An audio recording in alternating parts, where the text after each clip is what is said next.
Welcome everyone to the special meeting of council, Monday, December 9th, 4 p.m. We would like to begin this meeting by acknowledging that we are gathered on the traditional, ancestral, and unceded territories of the Inca, Kappa, and Silk people. No late items, no public input. Any public input? No public input. Adoption of minutes. Unfinished business. New business. 6.1, 2025-2029 financial plan. We have two recommendations, but I'll read them later. So, yeah, I guess we'll do that part. So I'll read them after. No sense doing it right now because I'll forget who did it. So we will, I guess, hand this over to Kevin. Oh, CAO. Oh, I just always assume you're going to start with me. Okay, I like to hear myself talk. Thank you for everyone coming in early to start this potentially marathon-like meeting. Kevin and the senior leadership team have put a lot of time into getting this budget to, I think, in pretty good shape at this point, with a strong understanding of, the need to make sure that we don't have any place where the budget could be a little bit padded. So we've taken out, as we discussed earlier, we've taken out a lot of consulting fees in operational budget, and those are things we'll bring back to you if we need them rather than holding them in the operational budget. We often budget for them and they don't get used during the year. So no point in budgeting for them. They should be special requests of council, and probably most likely would come out of reserves. So that's something that we've done. And so Kevin has put this budget together, recognizing that it's tough times for everybody in the community right now. It's tough times for the municipality, some challenging decisions may have to be brought forward from staff to council to make some decisions that the community will need to understand going forward. So I'll pass it over to the CFO, and he can start his presentation. Thank you. Thank you. So we're having dinner at 5:30? At 5:30, okay. CAO, you're off. Or CFO. Good afternoon, Your Worship, Council. So today is a preliminary look at our financial plan for 2025 through 2029. And it basically continues on the path that we charted last year, namely that we have a balanced operating budget by 2025 and that we begin saving for our critical water and sewer infrastructure needs. This presentation will be inclusive of savings that you've seen in other discussions, operational savings that have been identified, as well as the level of service direction from council. Those two things combine to yield a preliminary tax increase in 2025 of 8%. Today's focus will be on what impacts that tax rate. So things that you won't see today that will be in our final financial plan bylaw. Recovery and housing operations are not in scope today. They don't impact the municipal tax levy. Non-cash costs such as amortization will be in our final financial plan bylaw, but again, don't impact the source and use of funds. We're still working through exit 286 and whether the property owners plan to commute their debt or whether we'll take on long-term debt and roll that short-term debt that we're currently holding into long-term debt. Again, those don't impact general municipal taxation. There'll be a partial tax on those specific properties. The financial plan will also be adjusted for any of the work that is going to get completed over the next few weeks and what we can get invoiced for in 2024. So we do have some capital projects that are underway. And so you will see in the new year, some of those capital numbers get tightened up for any work that does get completed this year. And then as well, we do have some risk regarding some pending agreements. And so the 8% that we're currently reflecting for 2025 is subject to potential impacts on the cost side related to those agreements.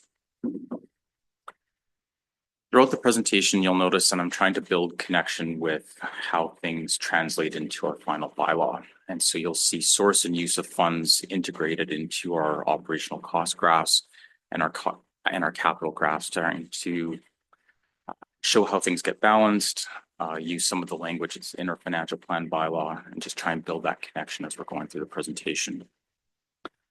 So at the conclusion, ultimately, we'll be looking for direction on whether we proceed to public engagement steps in the new year or if there's any other material changes that we need to do to the financial plan before that public engagement occurs. Ultimately, we need to stay on track for having both the financial plan bylaw and the tax rate bylaw adopted before May 15th next year, per section 197 of the Community Charter. So I'll steer the presentation today. And then, of course, as we get into each individual director's capital program, they'll certainly likely be invited up to discuss some of the more technical and nuanced questions that you may have as we go. Can you tell us what a 1% raise is dollar wise? 113,274. 113,274. Thank you. Any questions from council before we launch into our first portfolio? I just wanted to let council kind of have an understanding of the volume of what's being presented to them. So there are approximately 24,000 lines, bits of data that go into this budget, which is why we're presenting it to you as a program budget. So more priority based and strategic versus, the old way that municipalities used to do this, which was line by line, which would take us, I can't even think of the number of hours it would take us to go through that. But recognizing that this leadership team has done their budget line by line. So each of us goes through our budget line by line. And that is what is presented to you is the culmination of that, because it would be almost, there would be no cost savings in going line by line with council, because that would take all of their cost savings and staff dollars. So. Councilor Egan. Thank you. I just wanted to come back to this evaluation that Wendy and Paul and I did the other a month and a half ago. And I was reading through this and trying to find out if there were answers on projects that we had approved, as opposed to, and then what happened to those that did not get worked on this year. So I'm going to be looking for all of that in here.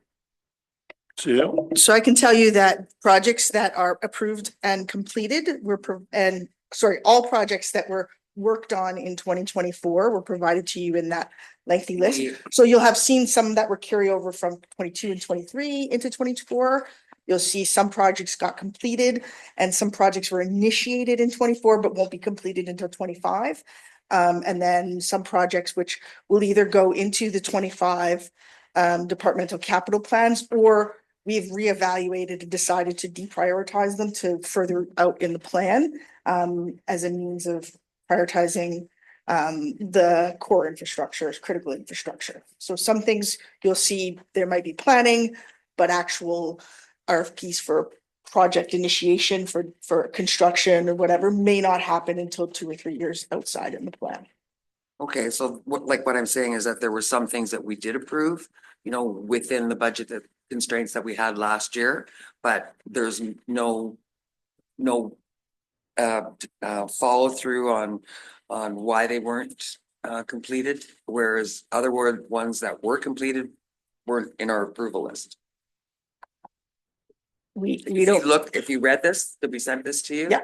We don't do capital projects that are not in some way approved by council. They may have been approved in 22 or 23 and they're carryover projects. So they would have been in the last plan. And anything that's not done is simply because there's too many capital projects that need to get done. Oh, I know. Yeah. So you'll see them back in these capital plans. They'll either be ones we've initiated and we'll be carrying on with, or they'll be reprioritized in this round of budgeting. Okay. Yeah. CFO. Sorry, Councilor Charlie.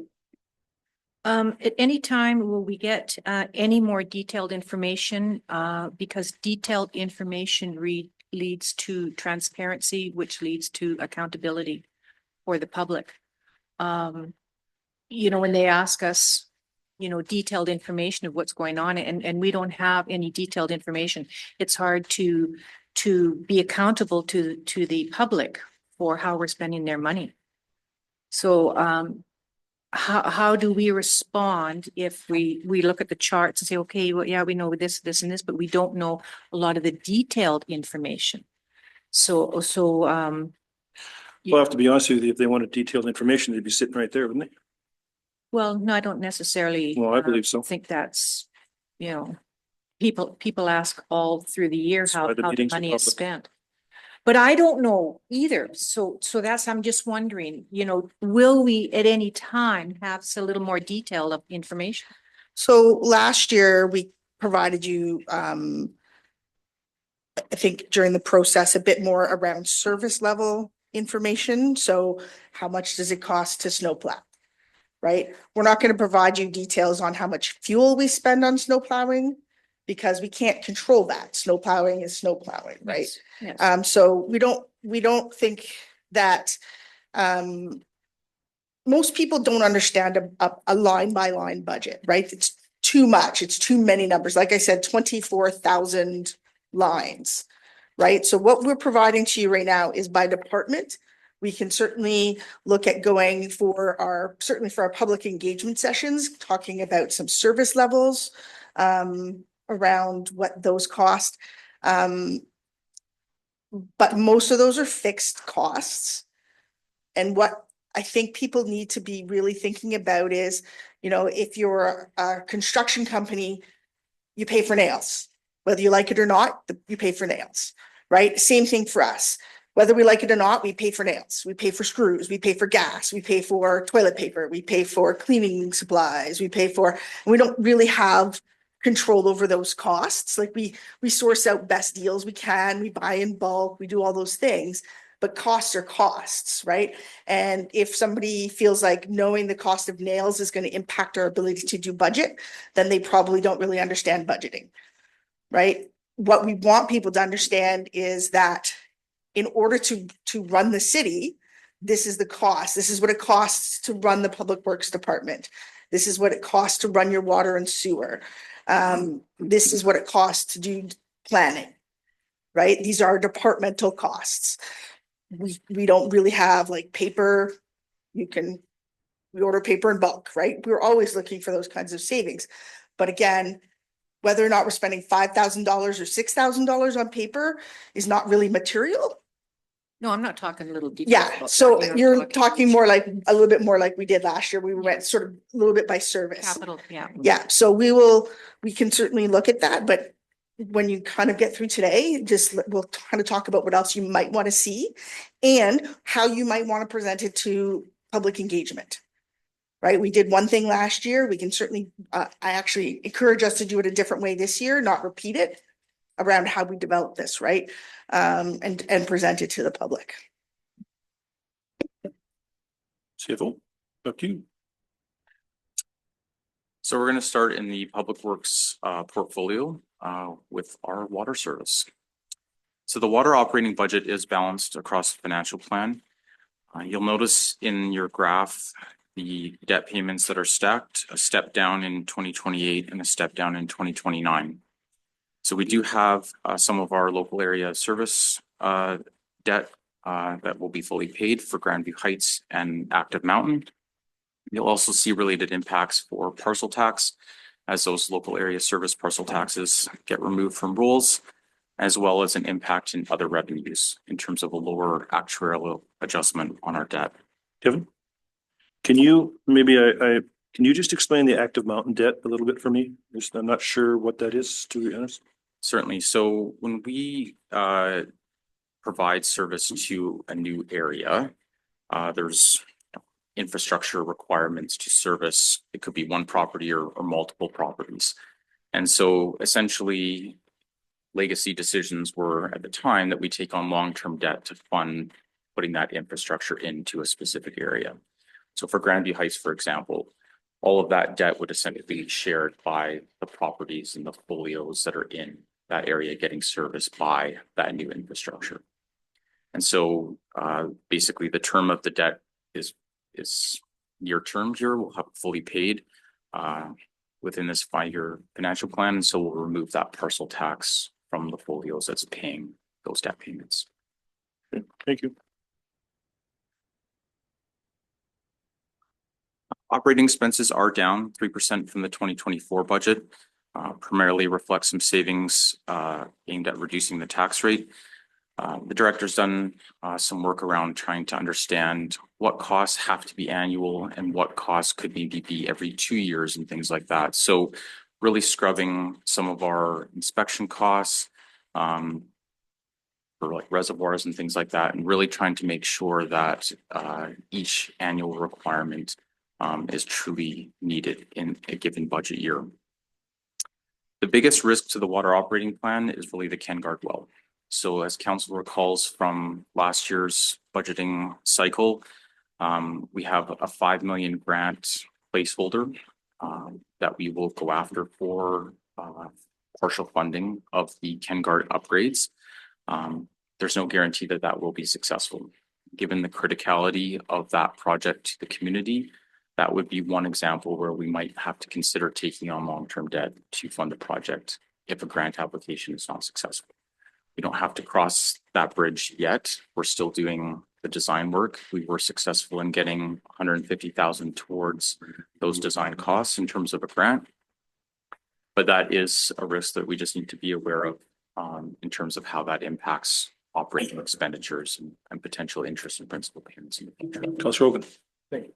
So what you're saying is that the contingency plan, if we are not successful on the grant application, it's gonna be financing. Yes. And that's the only option. So as we're aware, our savings journey for water and sewer began last year. So there is not going to be 5 million saved for KenGuard given the near-term criticality of those upgrades.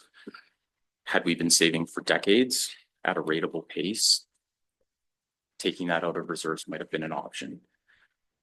The water reserve balance at the end of 2023 was zero, right? We do not have a restricted water reserve. We have 500,000 in sewer, which is why we focused so much in last year's budgeting process to get us started on that journey, given that new wastewater treatment plants, tens of millions of dollars, and there'll be probably debt components related to that. We're not on track to save the full amount by any means. Last year, we started by just saving the parcel tax and having 5% increases in the parcel tax every year. That won't deliver a wastewater treatment plant in 10 years, right? The intention is that we start saving so that we begin developing a pool that we can use against matching grants. So as big infrastructure grants and opportunities get identified, likely with federal, provincial, and municipal components, that we at least have some savings that can be matched against that grant. But likely debt would be required for the wastewater treatment plant as well. So it will feel a bit like a vice, right? And it does. But the intention is that we at least start somewhere. And that's where we were last year in the budgeting process. Let's start somewhere. You know, I would love to see us challenge that 5% assumption on the parcel tax at some point as we're through some of the most crunchy years on the municipal general taxation side, right? So as we get back to something in, you know, the mid-single digits, maybe there's an opportunity at some point to increase the parcel tax rate of savings beyond the 5% that we're currently doing. We had to start somewhere last year. We did. And that can be reevaluated at any time and should be. But, you know, we can't do it all in 1 year. And that was kind of where we were last year. You know, let's take 2 years to balance the operating budget. Let's start somewhere with water and sewer infrastructure. Is it everything that we're going to need for the community? No. But we have to start somewhere. And then as we absorb these impacts and we're through the crunchiest years on the taxation side, hopefully we can do better in terms of a savings plan. CAO. So an example of what the CFO is talking about is the new infrastructure funding, housing related infrastructure funding that the federal government has put out. There's $1 billion that's meant to go directly to municipalities and then a cost split between all the provinces and territories for another large sum of money. We sat down and talked about what can we do? Is there anything we can apply on?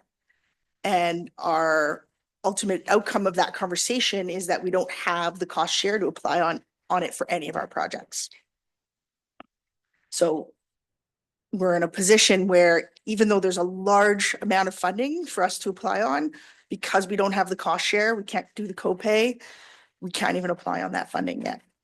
Now that funding, I believe, is for 8 years. So we hopefully will be in a position near the end of that where we'll be able to make an application on it, but not with $500,000 in our sewer reserve. What's the priority on the Ken Guard well? Like, is there a, I know I think we're allowed to use 2% at this point in time. So 2% we're using 2% of its capacity.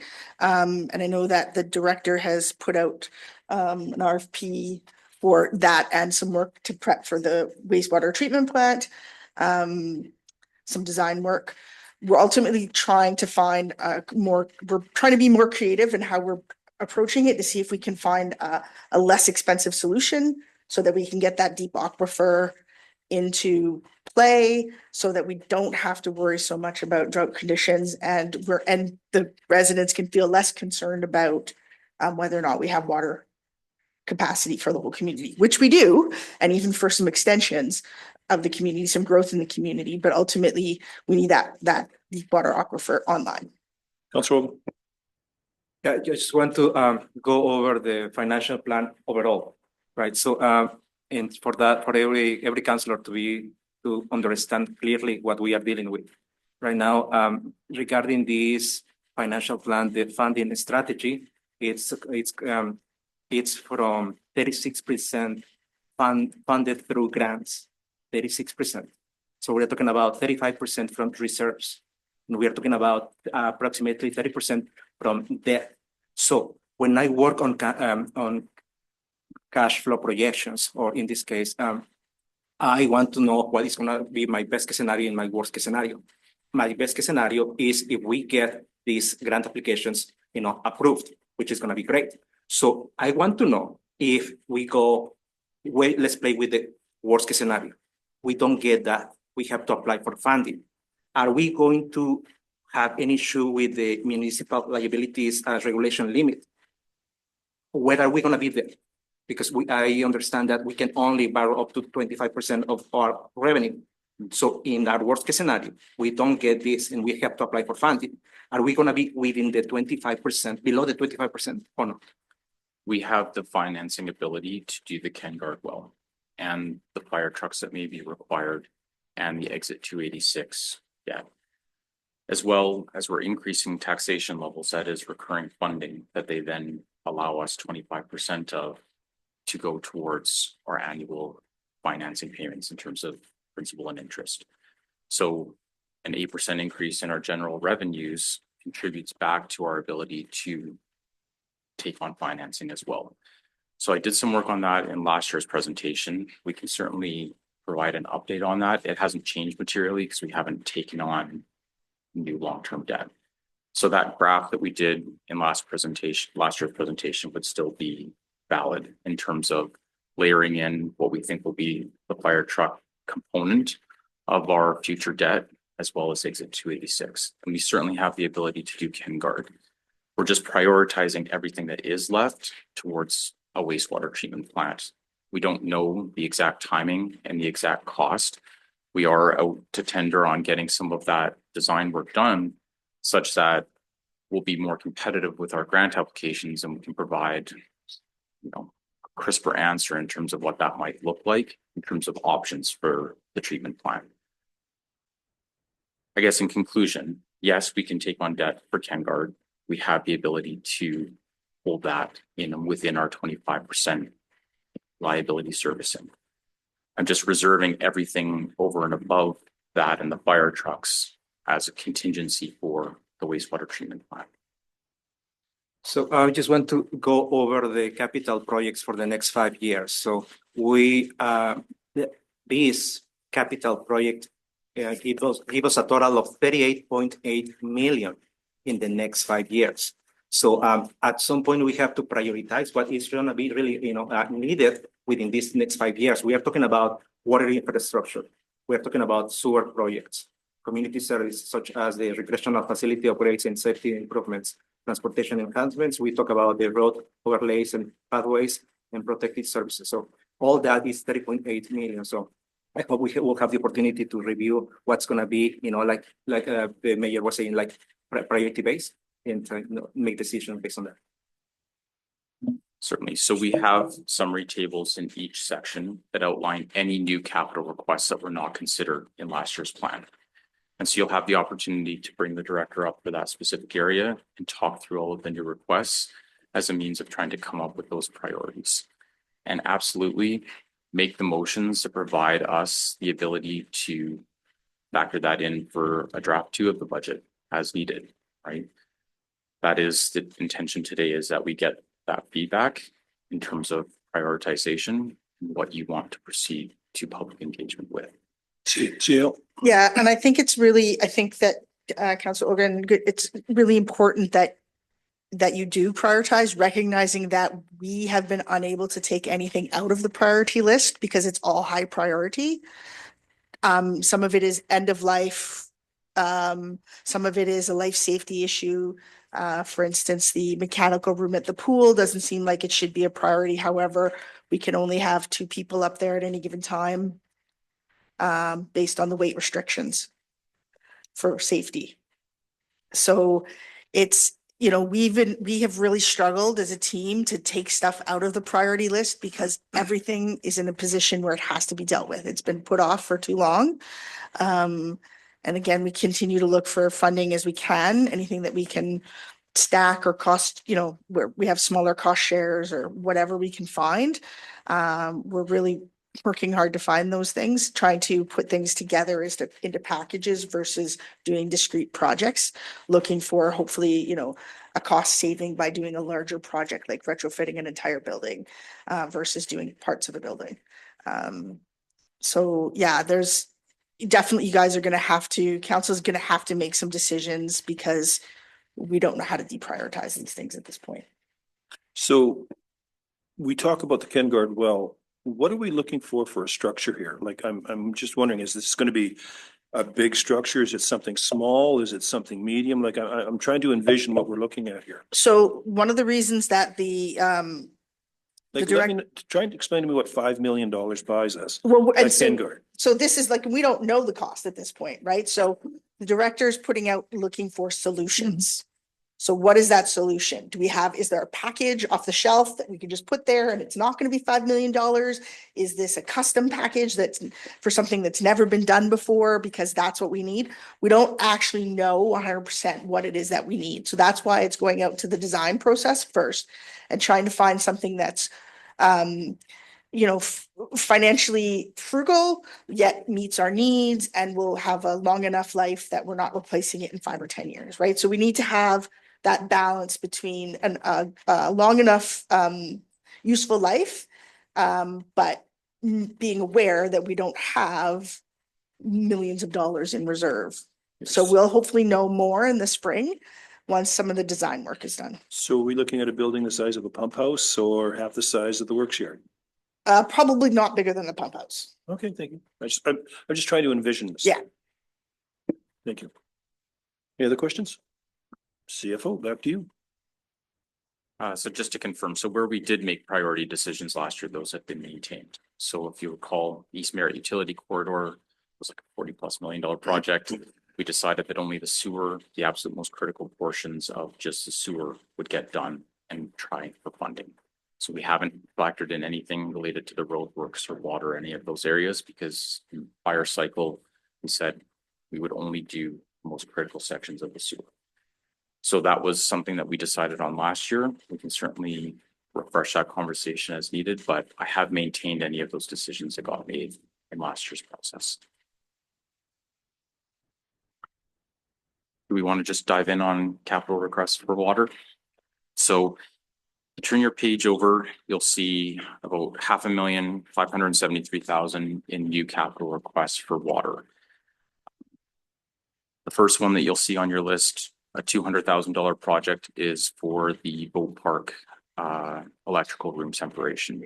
So you'll recall earlier this year, we had an incident at that site with water getting sprayed on all of our electrical panels. That was when we had interim water restrictions and impacting the community, et cetera.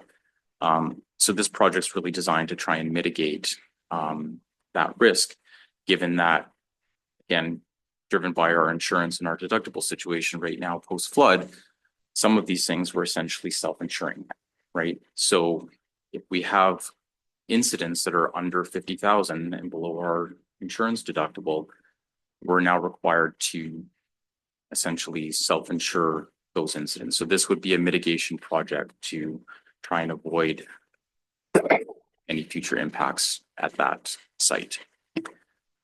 And again, that's a high-level overview. Welcome to bring the director up for more detailed conversation on any of these projects as we go through.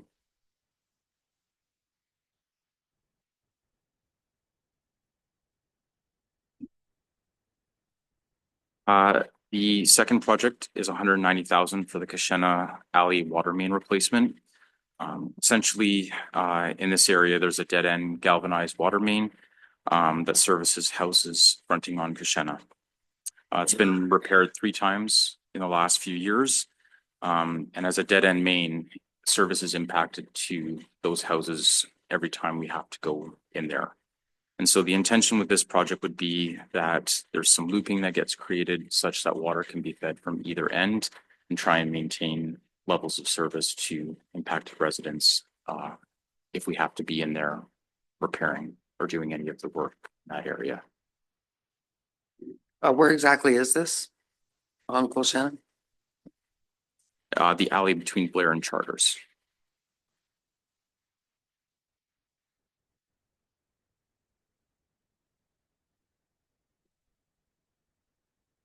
Third project on the list is 33,000 for chlorine pumps end of life replacement.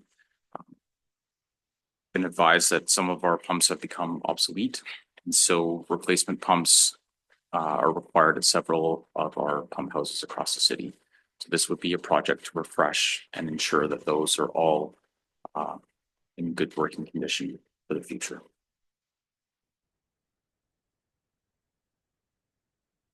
The next project is. Hold on, Councillor Baxter. You said several pump houses. On the paper, it says all pump houses. So I believe we listed all of them in the more detailed conversation with the, for this project. I took out some of the notes out of these pages, given the length of the document. But when the project was initially proposed, all of them were listed. It might be possible that not all of the pumps, but pumps in all of the pump houses, right? There may be some newer pumps in some of them. Generally, you don't replace all the pumps at the same time. One can imagine why. So there may be some newer ones in some of them that don't need to be replaced. Is that possible? Nope. One down now. Oh, God.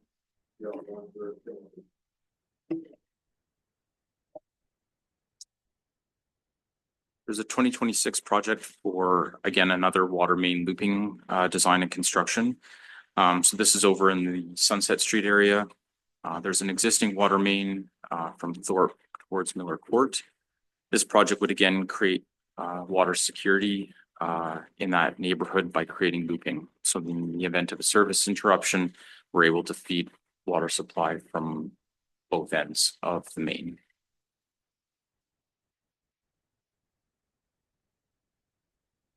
And then the final item in 2026 is a small operational project for a bulk water meter backflow. This tool would allow staff to safely meter water from hydrants during testing or for when times that truck fill is inoperable, and will enable the use of a hydrant to replace the truck fill in the event of a service disruption and allowing for metered usage of that hydrant. So those are the new projects that were not in scope when we had our conversations on water capital last year. Essentially new requests for council to consider and provide direction on for this year's budgeting process.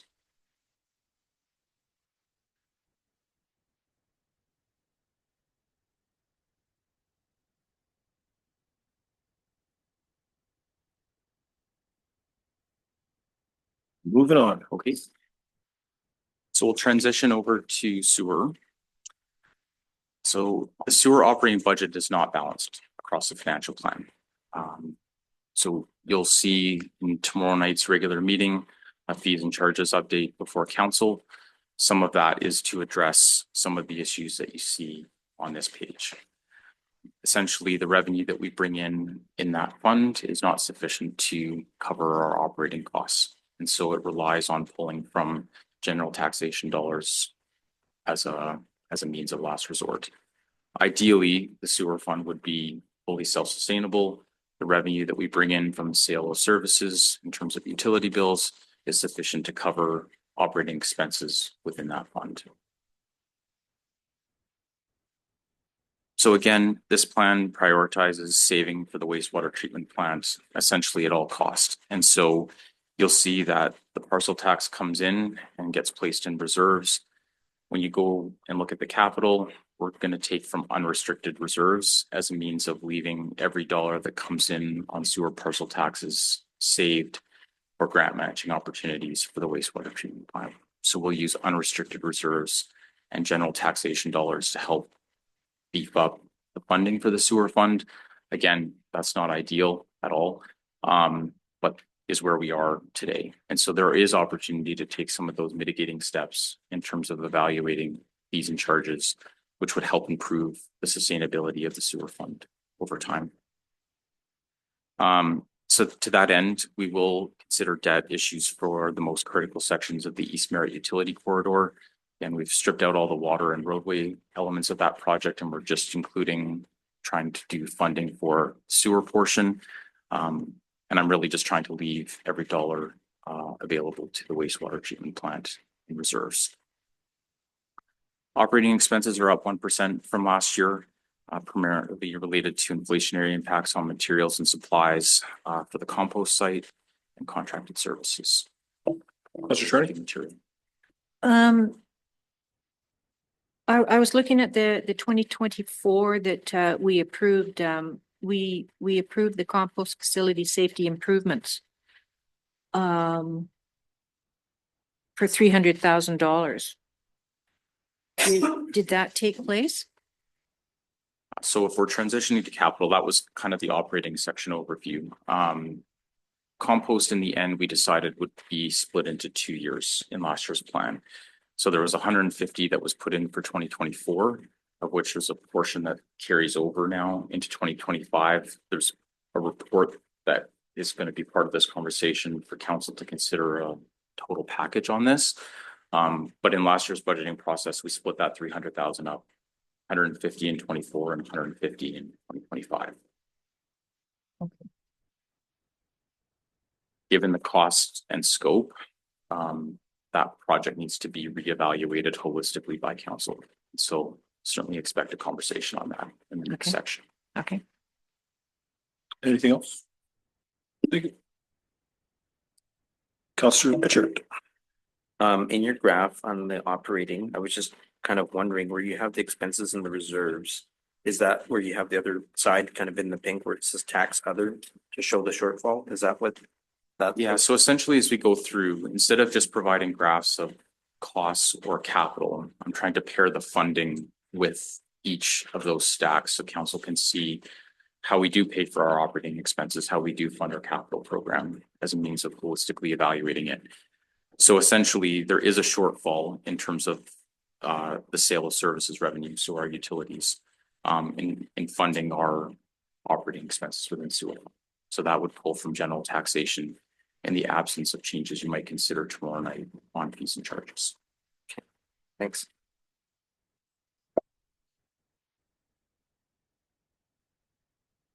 So we'll transition to capital.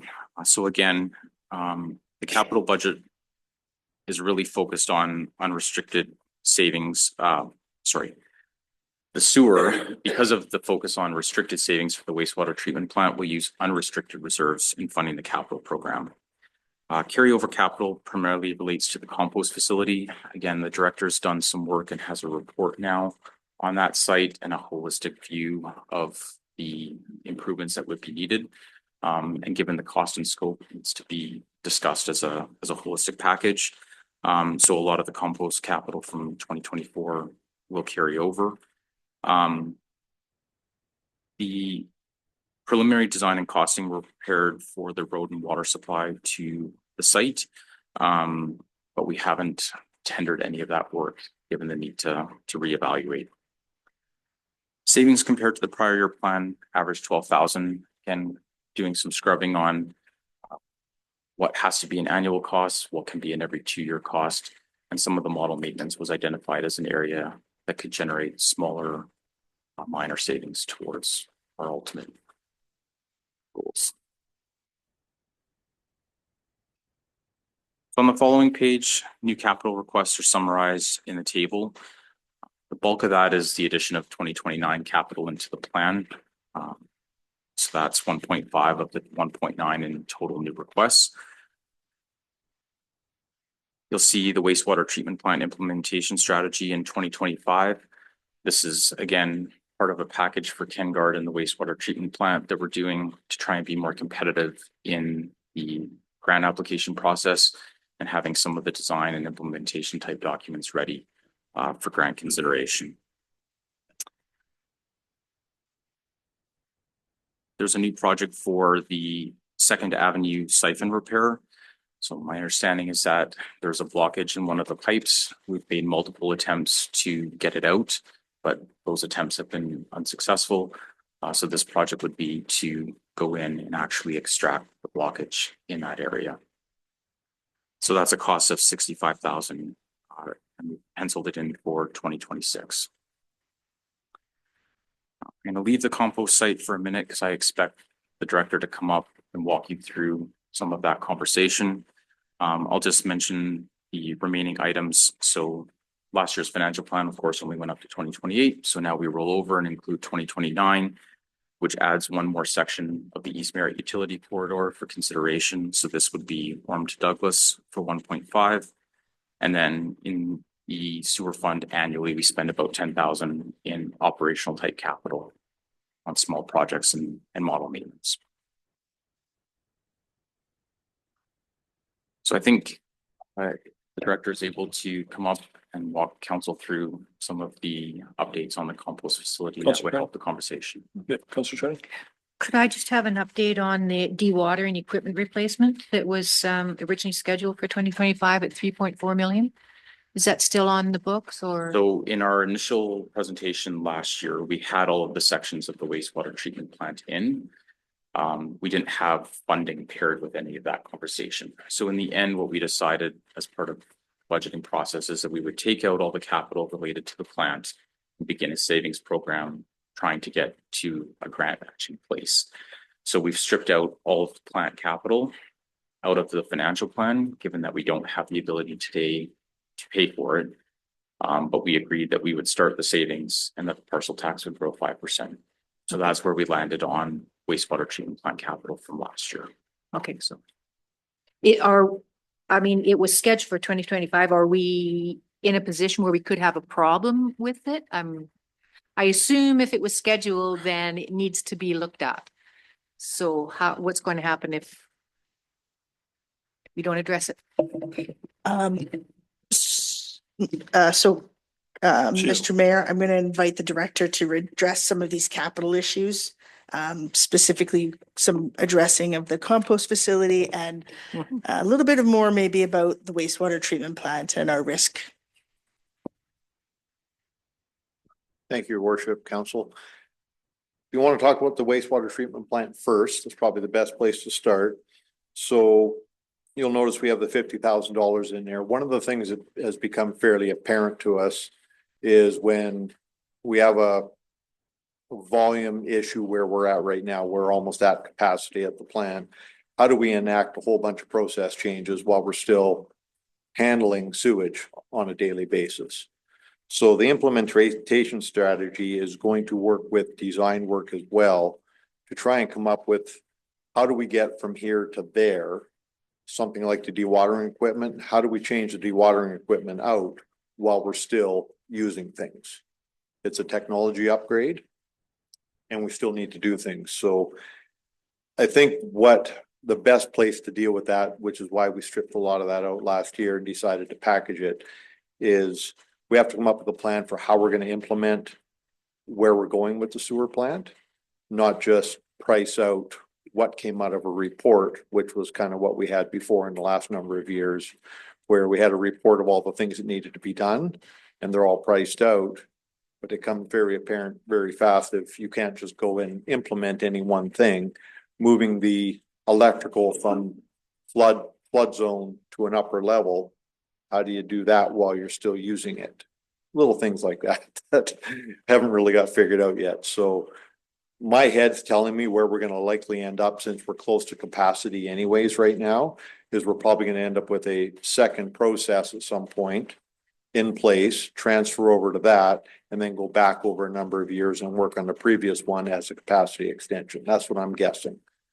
But we need some highly experienced people in wastewater treatment to tell us how we get from where we are to where we have to go, and see if there's any better ideas. So that's kind of where we're going. On the grant side of things as well, these designs, whether it's a KenGuard well or whether it's a wastewater treatment plant, we have reports that tell us what needs to be done. Same thing with the well. It could be this, it could be this, and we have options that were 3 million to 8 million. You apply for a grant, they want to know what you're doing. Well, we don't know until we see how much money we have. That doesn't get you a grant. So we need to come up with our solutions. We need to design them, price them out, go at a grant with a defined solution. With a defined solution, they're gonna go, that shovel ready, here's your money, get at it. Right now, we're sitting back going, how much money are you gonna give us? We'll figure out what we're gonna do later. And that doesn't really get you grants. It's been a typical thing in that last number of years, but it doesn't really work that well unless you get lucky. Things like our earthworks at the airport, the fencing, those were things that were put together basically on a napkin over 2 nights and a grant applied for. We got them, and then when the money came in, we had to figure out how to actually do them. The things weren't actually designed. They were made to look like they were designed to get a grant. Right? And that's not going to work on these larger, more technical problems. I can do it with a fencing project and an earthworks project. I can't fake a plant. Okay? Does that make sense? So, does that cover wastewater treatment plant and KenGuard enough that you got a basic idea where we're going? Okay. Compost facility. What we've done so far is we've got a full site survey done. And then we've got design work done on water feed for fire protection and water service down there. Right now, there's a small water service to the couple of sprinklers down there. What we're looking at doing is getting proper fire service down there so that the fire department has something to work with, and we have good water supply to prevent a lot of the calls that we get out there. So we're very delinquent in our ability to control those piles basically lighting up on us. We had one fire a few months ago actually out there, talked to the chief about it quite a bit, and these are things that are normally done a lot differently, and we want to get to that point where we're very secure in doing it. When you see a bit of smoke out there, you can get a call from just about anywhere. I can see it from my house, actually, even if it's smoke we're expecting, and they have to respond to every call, and that costs money every time they go out there. So being able to control that stuff with proper water, and also when we do have a fire, to be able to get at it with good water supply is key. So what we've done is a full site survey. We've identified a design for 2 problem areas, one of them being the water supply, one of them being the access road, which is quite dangerous because it seems 2-3 times a year we're pulling somebody off the side of that thing trying to get them back up the hill, because it's dangerous when it gets wet, snowy and icy. And we also have our operator down there without a building and facilities, so he has to go up to the airport right now to use facilities when that road's icy. There's no city vehicle up there necessarily, or traditionally wasn't, so he might run the loader up there instead of take his own vehicle because he's during work time, and the loader doesn't go up the hill very well to get up to the airport. So solving a few of these problems is what started this whole thing. The design work for the road came in, and I pushed that into the 2026 scope, thinking we do the water first and deal with the fire side of it. And then when that's in the ground, we can then do the earthworks over top of everything and get the road stabilized for the following year. In the upcoming year, the goal would be to get the water water mains in there for fire protection and fire hydrants and whatnot. The previous scope that we have paid for the design work we've got up till now, the full site survey, and also it's going to be working towards getting the walls properly engineered around all the bunkers, getting a few other electrical upgrades on site that are no longer within code. Number of little operational things that I was using that money for. And it's also going to provide us with a staff place for the staff to have a building to go to, washroom facility, kitchen facility, and an emergency service in case somebody gets something on them that needs to be washed off in a big hurry. So the overall plan is there. The two things that we didn't know about last year, being the water and the road upgrades, those are now budgeted because I got them designed out of the money that we spent so far this year. I just haven't solved the building problem yet because every time I come around to something on this thing, I run into building code issues bringing something in. So now I'm starting to investigate the potential for, you know, a small garage package on a slab placed in there that meets building codes that we can put what we need into it for hopefully about the same money rather than bringing one of these trailers in that doesn't meet building code. Similar problem with what they have out at the rodeo grounds out there with the washrooms that they have. It's very convoluted trying to get these things that are the trailers made on sites for campsites and whatnot. They just don't seem to make them to meet the actual building code to place someplace. Any questions? Thank you. Good.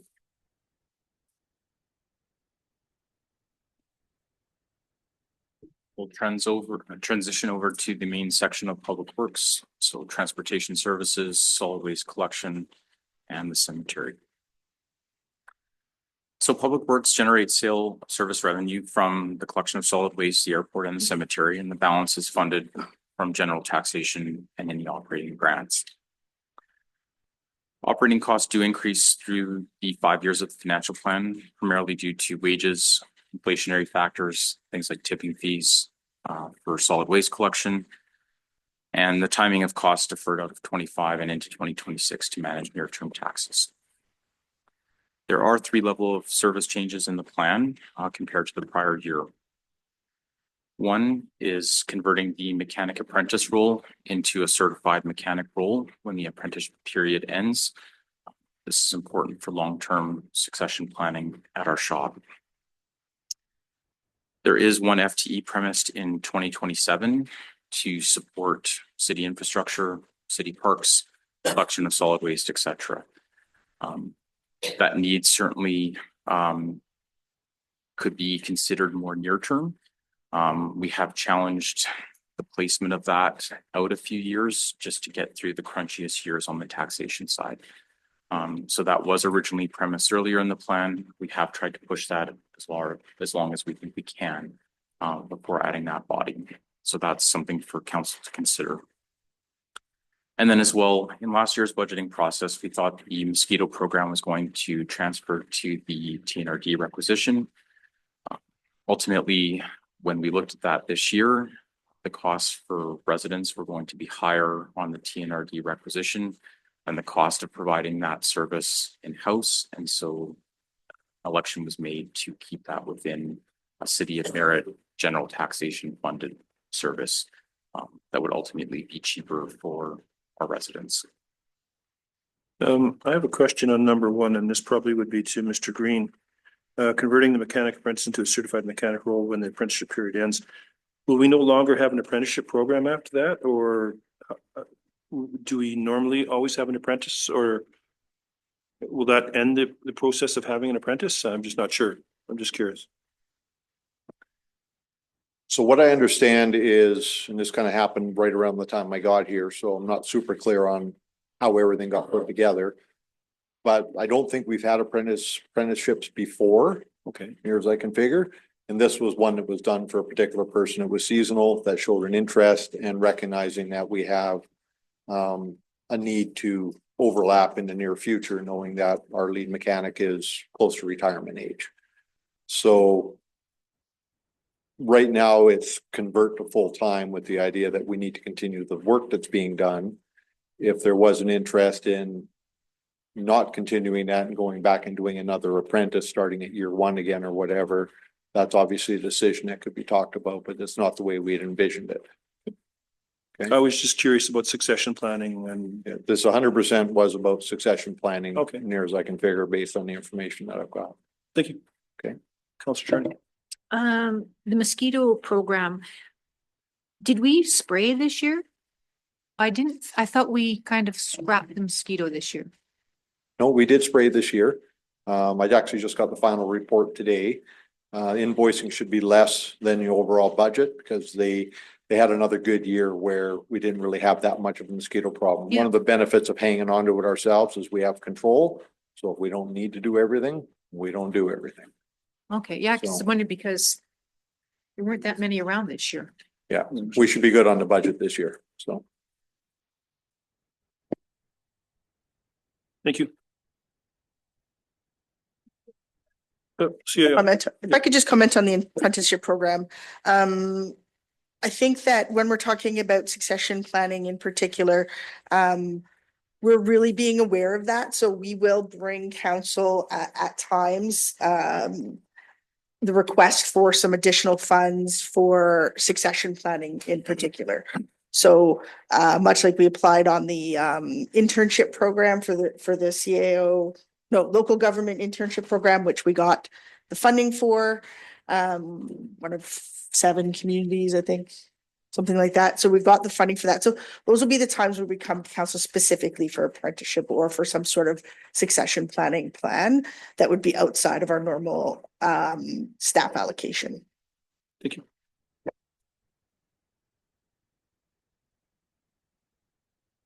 Okay, so to close out operating section here in the graph, you'll notice that debt payments do increase over the financial plan as we layer in the financing costs for fleet and equipment capital renewal. And then the final thing I'll make note of here is that as part of last year's budgeting process, we reduced the allocation for transportation services in terms of reserves and the ability to fund that program down to 100,000. So that's roads, sidewalks, bridges, etc. The capital ask in last year's budget ranged anywhere from 600,000 to over $1 million. So we trimmed it down to 10% of what we think the renewal cost would be in the community. And we did that on a short-term basis, trying to manage near-term tax rates, trying to get the operational picture balanced. As part of asset management conversations in 2025, this is definitely an area where I would encourage council to reevaluate that funding to be able to maintain level of service over the long term. 100,000 in the short term is fine as we're trying to get things balanced. That won't support a long-term level of service in the community. And so we don't have to do anything in this year's financial plan on that, but this would be an area that I would want on your watch list for next year's budgeting cycle to try and see what's possible and what level of service you want for our roads, our sidewalks, etc.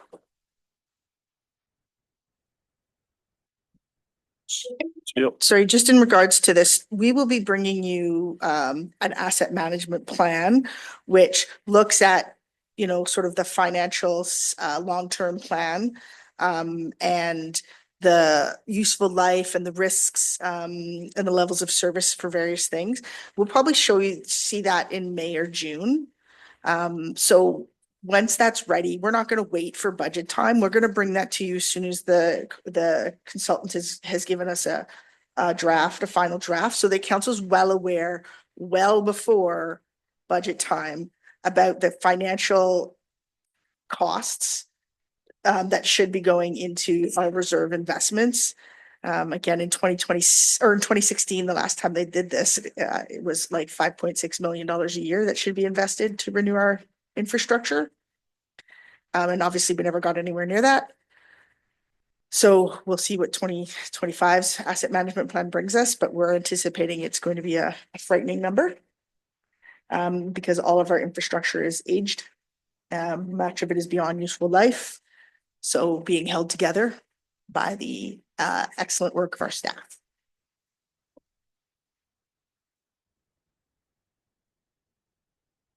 We'll transition over to the capital side of the Public Works budget. So the Public Works Capital Program is primarily funded using a mix of reserves, grants that have both been received and grants that we're planning for, and debt for equipment purchases. Carryover capital in 2025 is primarily driven by three things. So in last year's budget, we had a $2 million airport runway project that we assigned grant contingency. So essentially, we only do that scope of work if we're successful in the grant. We did put in the application and it was denied at the time. And so when that grant reopens, it remains on our watch list and we'll actively pursue a new application. But that was 2.4 million in capital that wasn't executed on because we weren't successful in getting that grant. We've also had Fortis delays impacting the West Merritt active transportation path. We closed out kind of that first phase, and phase 2 will be the focus in 2025. And then finally, the residential solid waste truck was ordered in 2024, but has not yet arrived. So that may carry over into 2025 if we don't see any movement on that in the next few weeks. There was also 4 smaller operational projects that carry over into 2025. So we had the upgrading of the Vogt Gordon intersection to camera detection, some work on the pickleball courts, some work at the garage, and some security camera upgrades at the garage. Given some of our risk in that area, we will be prioritizing security and safety related upgrades in 2025 across all of our city facilities. 2 capital projects have shifted timing in relation to last year's plan. So the design work for the Vogt-Nicola intersection for the northbound lanes has been completed. But given MOT approval timing, we expect that construction work to now be 2026. And then the Freightliner purchase was something that was originally earlier in the plan. We've tried to challenge our need and our ability to get by for a few more years. So we're proposing to push that to 2027 on the condition that Public Works Management and leadership continues to monitor repair costs on it, and advise if the right business decision is needed before that time. But that's something that we have considered to try and defer some costs out of the crunchy near-term years. Councilor Regan. Yeah, thank you. Just remind me what we need of, what's a Freightliner to me sounds like a semi. It is. Bring the director up to give you a better technical and operational use for it, if that's okay. Thank you. I can't see with these things. Probably don't need to see. Yes, Freightliner is our deck truck with a boom on it. And it was one of the things that was identified when I first got here by staff as something that was problematic. A little bit of review and getting Mike to work on it since then. I think it might have been a little bit rash on how fast that came up. I think we can just get a couple more years out of it, but it's our large deck truck that does most of our pipe and cement hauling and things like that when we got to move anything of size. Thank you. So.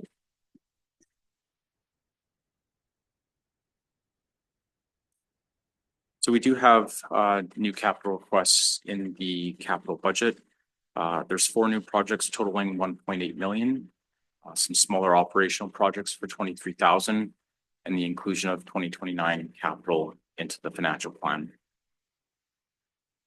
So the first project on your list is near term in 2025 for the Juniper erosion repairs. So this project will repair severe erosion on a storm sewer outfall from the subdivisions and lands above.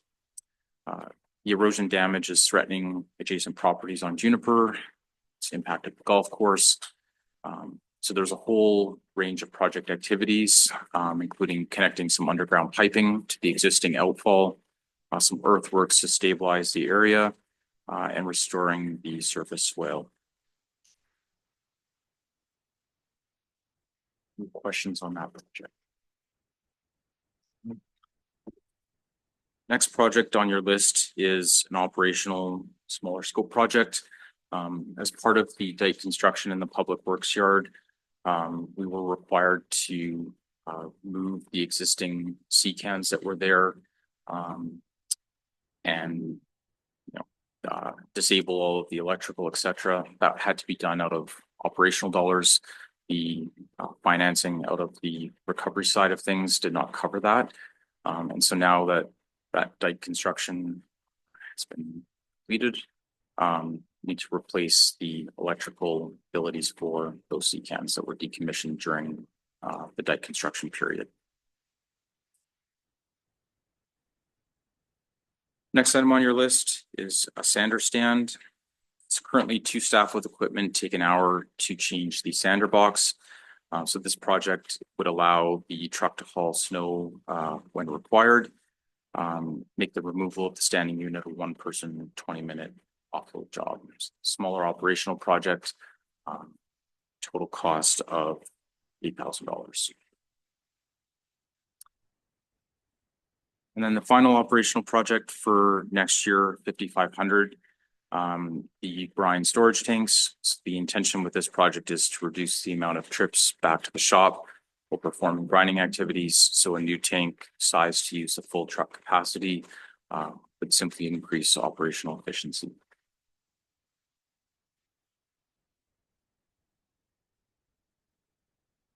The next 2 items on your list are some big transportation type projects that were not considered in last year's plan. Again, part of that overall conversation, we currently set the funding level at 100,000, and you can see, these 2 projects alone at $1 million together would take up 10 years of savings at that pace. So both projects are meant to address some of the heavy truck usage that's created some issues on those roads, and address the subsurface and surfaces for Airport Road and the Houston overlay bridge to Midday Valley Road.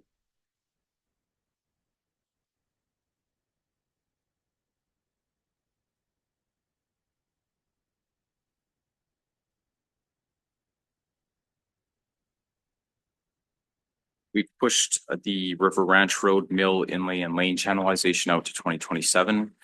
So we did a study in 2024 on this area, identified several safety improvements required, and as well, the asphalt is showing its age.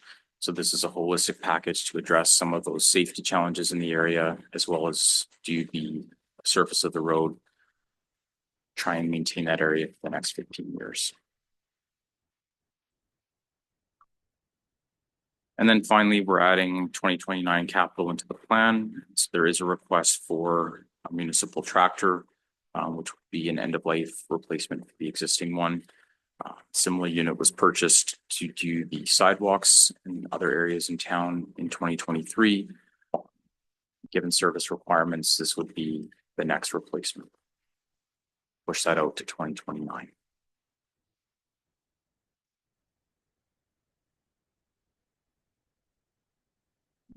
Questions or comments on Public Works capital requests? How's it turning? There were some things that we noted last year, so I assume that you are eliminating them.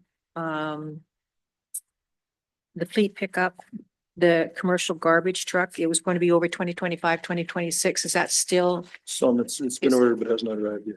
Oh. Old residential. So is that one off now?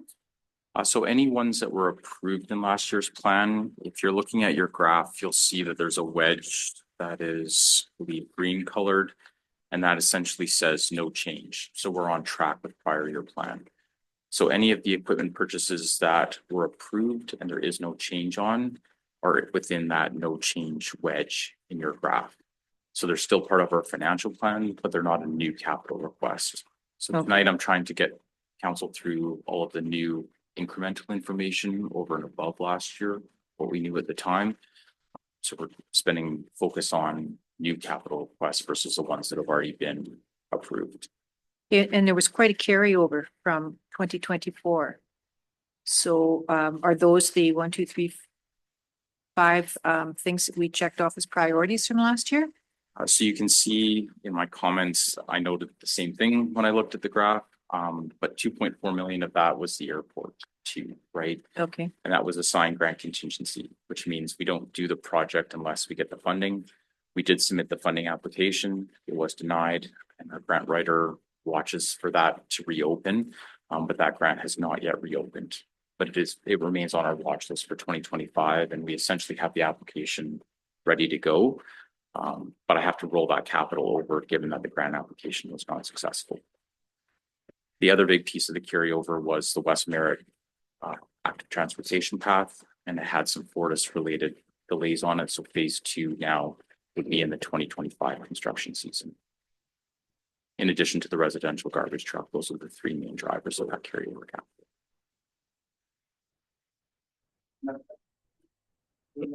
Hold up, are you done? Okay. Counselor Rich. 1838 Juniper, which end of Juniper is that? Is that right off the end of Parker by where Sanders live? Or is that the other end? So I will Yeah. ask the director to come up Yes. and address detailed questions first- like that. The first answer. Yes, it's about 2 houses down from Saunders Place from the Parker corner over.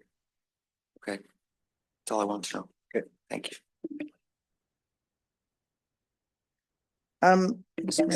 So I would just want to point out the 2026 project for the airport road overlay.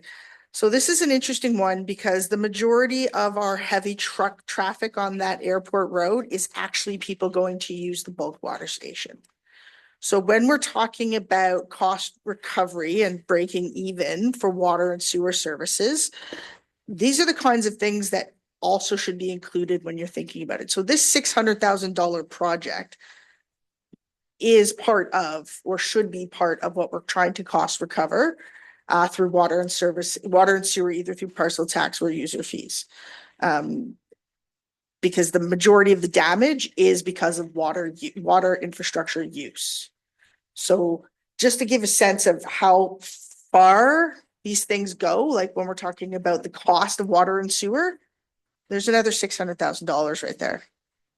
So question, do we review our bulk water rate charge? And have we, or are we going to?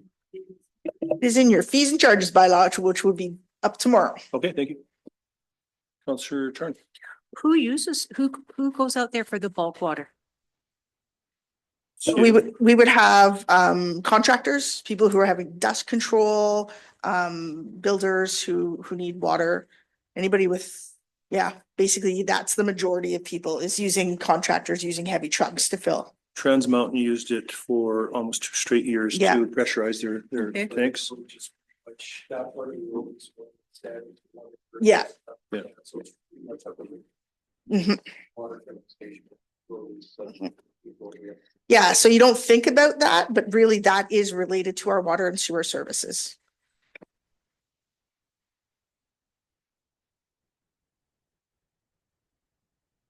So we'll transition over to Parks and Landscaping. So as council is aware, Recreation Committee was stood up in 2024 to consider user charges for some of our community groups. There is a modest increase in terms of user fees that has been premised for 2025. You can see that our cost recovery, that small red wedge in your revenue stack, is still very low. The bulk of the service is continuing to be funded out of general taxation dollars.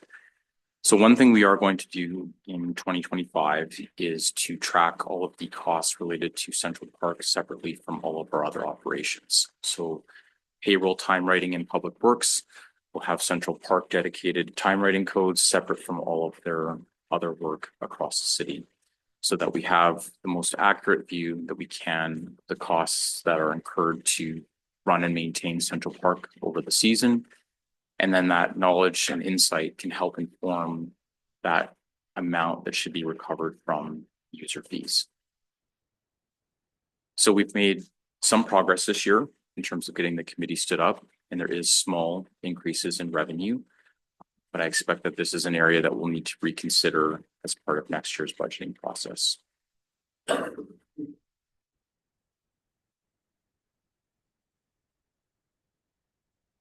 On the capital side, And there's no dedicated savings plan for parks or any of our recreational facilities.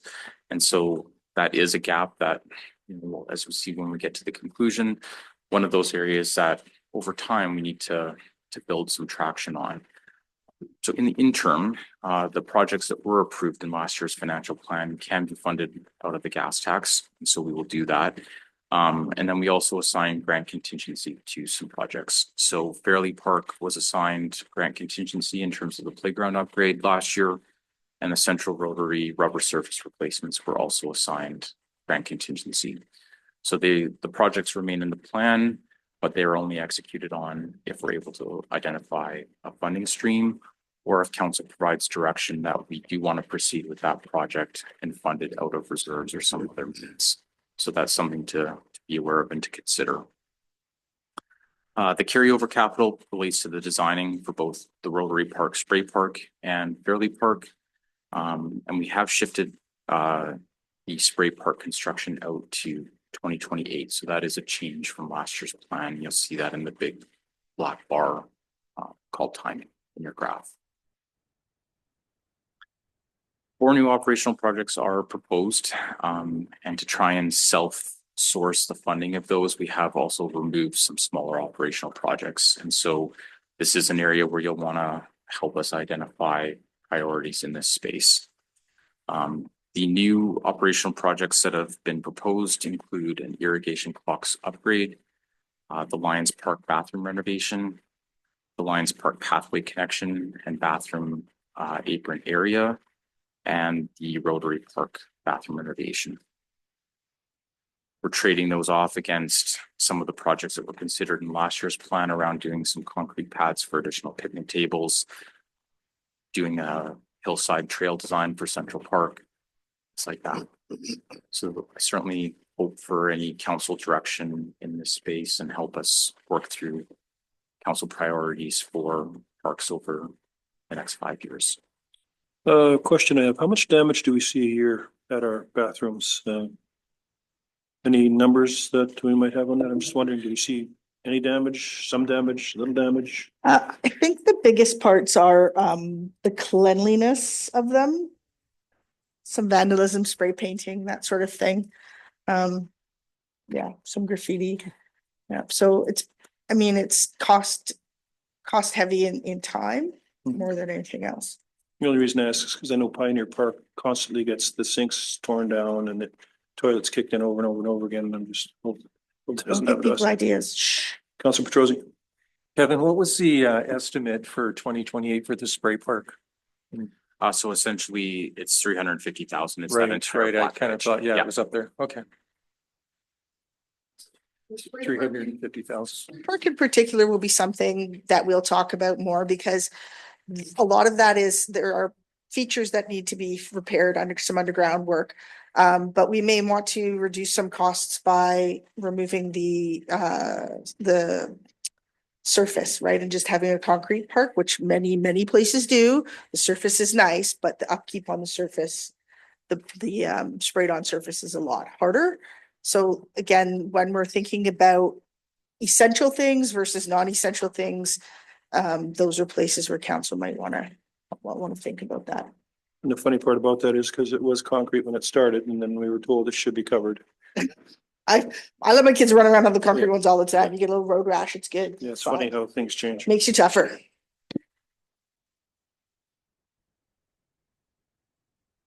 Any other questions? And so we'll close out the Director of Public Works portfolio with Planning and Development Services.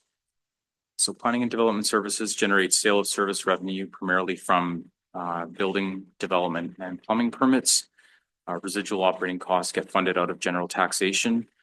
We were successful in getting a grant for some of the costs in 2025 for the planning department, which helps reduce our draw from general taxation. So you will see that premised in 2025, then the absence of that in future years.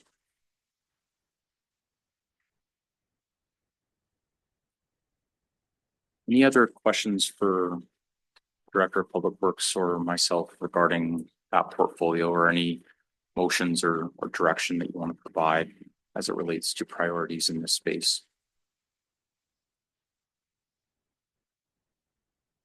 Moving on. Okay. So we'll transition over to the fire department. So fire department generates sale of service revenue by providing services to the TNRD, provincial deployments, and other fees. There is an assumption in the financial plan for continued CRIP funding. So as council's likely aware, we've been applying annually for Fire Smart program funding. And as part of that program funding, there is an allocation to wages, which helps reduce that draw from general taxation.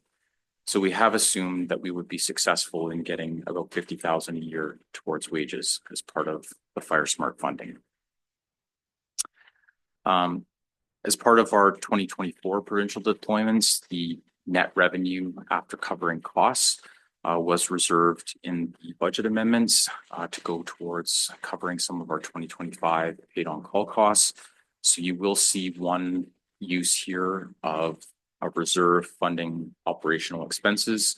But keep in mind, when you see the total graphs at the end, there's just two instances in the entire plan where we're using reserves for operational purposes, and they're not being done because we are under taxing and having to cover the balance with reserves.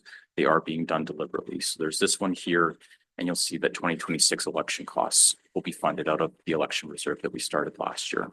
So those are the two places that we'll use reserves for operational purposes. Operating expenses are up in the fire department versus last year's plan, and it primarily relates to the costs that we're incurring for paid on call. As you've seen in some of your reports, calls are up 22%, and that was year to date, I think, as of October. And so the use of our fire department from a fire and other community service calls has increased significantly. And that is a cost that we're seeing built into our financial plan. You will see debt payments in the operating cost profile increase as we go through the financial plan. And that's primarily as we layer in costs for Command 1 and the ladder truck. This will be partially offset by the absences of fully paying off two pieces of equipment. So we'll have the pump truck ending in 2026 and the wildland fire truck payments ending in 2028. Contribution last year for self-contained breathing apparatus was initially proposed at 100,000. We were trying to save that over a 5-year period. As part of our tax rate management, we decided to set that at 50,000. So we are now saving for that $500,000 cost over a 10-year period. And obviously the fire chief will advise if there's a risk of that needing to occur earlier in the plan, but we continue to plan for that $500,000 cost now over 10 years. So we're making a $50,000 contribution to reserves to fund that capital cost in the future. Just one thing I probably will bring up, and I'm not sure if the fire chief's well aware of it, but TNRD is disputing the rate that they pay for out at Nicola Lake. So that's going to a tribunal on that one. So we're aware of it, but it's something that could happen in the next little bit to see how that works. So that funding is in question. We are aware of the risk, and the fire chief and I had that conversation as part of the budgeting process. And what we decided to do is to look at the estimated revenue impacts from some of the other service agreements that we're looking at for some of the nations around our community, and essentially use some of those other smaller agreements. The revenue would offset any renegotiation or impact from the TNRD. So I've been pretty we're holding fire service agreements flat, and there's trade-offs within that. If the TNRD goes down, some of the nation agreements may offset that. So I've been pretty clear that as a community, we can't afford to cut back on that servicing. So that's where we'll stand, because we can't. We can't afford to have the citizens of Merritt pay for the houses out at Nicola Lake. It's a fair deal. And so we've been quite clear that we won't be stepping that back. It is what it is, or there'll be no coverage at all. So they're aware of this, but we'll see what happens. They are going to the Minister of Municipalities there. They want to have that checked out. So if we are successful in that tribunal effort, there's maybe 10 to 15,000 in revenue upside than what's premised in this plan as a result. Councillor Baxter. If we don't get these self-contained breathing apparatuses, Are we putting our firefighters at risk by putting it off for 10 years?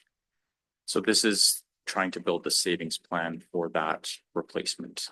And so the fire chief was comfortable with extending that over 10 years as part of last year's process, but will advise us if that needs to be considered by council more urgently. But for right now, we're trying to save that $500,000 cost. Again, so we're not taking on debt and things like that. If it sneaks up on us and has to be done, at least we'll have done some savings contributions towards that renewal cost. Councillor Baxter, anything else? Councillor Charney? Just some clarification on what you mentioned on the coverage. Is there a different rate going to Nicola Lake versus going to Lower Nicola? It's the same rate, is it not? Fire Chief, if you could fill us in on that. You'll have to come to the microphone, sir. Councillor Charney, the service area agreement includes areas M and N. The properties that are being talked about is Harmon Estates themselves, which I couldn't tell you how many houses are out there. They want to exclude themselves from the agreement. The agreement is based on tax rate, I guess we'll say. And so that would have to be calculated. The TNRD would like to reduce that out of the overall contract cost. And if I'm correct, Your Worship, you're saying that, no, we want what the agreed cost was for the life of the agreement. And the only reason we're sticking by that is because they did a survey and 75% of the residents were happy with the coverage. This is being led by 25% who are not. So 75% are happy with it. Then to me, that's better than 50%. So. Sure. So I think the question was, is it same amount, is it the same cost to our fire department to go to Nicola Lake as it is to go to Lower Nicola or area? Is that N out there or N out there? Like Miller Estates and places like that? It's based on the assessment of the property and they're paying the same rate. It's just the cost of the assessment of the property changes how much each individual property owner pays. So it's no different cost. We're calculating the costs as, you know, a Across the truck, board. staff, everything, no matter what. And the issue is that the houses that might be 200, 300, or $2 or $3 million, it's a significant cost to them for their levy. However, without fire coverage, I guess they'll have to determine how much they're willing to pay for insurance coverage. Correct. When they don't have fire coverage, right? So we're sticking to it because we're providing a valuable service at a reasonable cost, significantly lower than some of the other agreements that we've been privy to. When the chief and I went through the process of discussing this with TNRD, we identified that our levy is significantly less than some of the other service providers. So we're trying to close that gap a little bit. So Councillor Chair. Okay, so will you- Hold it. Councillor Chair. My biggest concern with this is if the TNRD is successful, I think they realize the magnitude of problems are going to cause for residents. What they don't realize is that with some of these homes and Harmon Estates, if they have some level of protection, some companies are willing to provide them insurance, period. If some of these people end up with high values and unprotected and maybe it's a log structure, it just may be declined entirely, which could put mortgages in jeopardy. Like there are impacts that people have by, removing fire coverage. It's for a little bit of tax. I know it's a lot, it's not a little bit of tax, but they could be creating a whole magnitude of problems for residents that they don't even know about yet. And so these are particular residents that want to be removed. Yeah. So these are particular, it's not the TNRD saying, hey, we're going to take this section out. This is particular residents that have asked to be removed from the service and no longer have to pay the taxes. So those residents, whatever they decide with their insurance, that's their problem. We're saying is if those people decide not to be part of it, we're not reducing our contract rate. We're still keeping it doesn't matter if those people are in or out. The contract is the contract we signed. It's still below what other services are getting. And we feel like it's a fair contract, whether they take 2 or 3 houses out. And ultimately that's what it is. It's like less than a handful. of houses that want to be residents that want to be removed, homeowners, property owners. And if they sell, I mean, the new owner maybe want to be part of it as well. And again, that's their private property decision making. Might have a little bit more trouble selling. But ultimately, we're not changing our contracts, But dollar value. they went to the ministry and the ministry declined to be involved with it. So they backed away. They said, nothing here. So that's why we won't back away, because the ministry is happy with it. I think that's probably the safest thing, to be honest. Okay, do you cover everything around Nicola Lake? No, only Harmon Estates and Nicola Ranch property, as well as some agreements, Lower Nicola Indian Band for Zote. Okay, so you don't go all the way up to Second Beach, say? No, we don't. No. Councilor Baxter. So let's say that one of these properties takes their name out of it. And then, because some of these properties do not have clear like numbers on their house. So he goes out there to protect, does he even go out there? What if it starts spreading to the one that we actually do cover? So the problem with firefighters is that they'll go anywhere to fight a fire, right? I'm going to say that I would say that if they're not protected under the agreement and they're not paying, they're withdrawing themselves, that our firefighters will not be attending that fire. However, if you know any firefighters, they kind of suck at saying no, right? So But here's the thing, I think what you'll find out is, even though these people don't want to be involved in it, they still will be, whether they don't want to or not. They're not going to allow them just to say we're not, they're just going to tax them.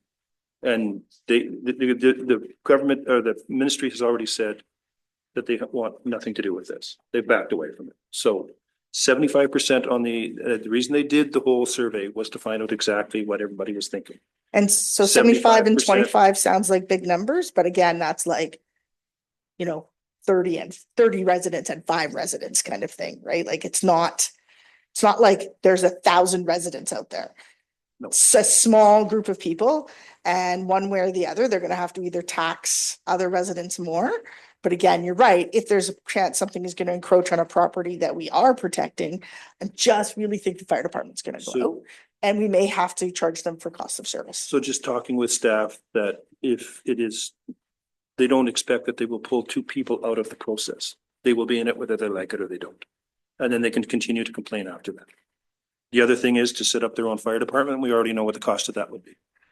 So I think probably what we'll do is take a break for supper since it's here. So we will put this on hold for supper time.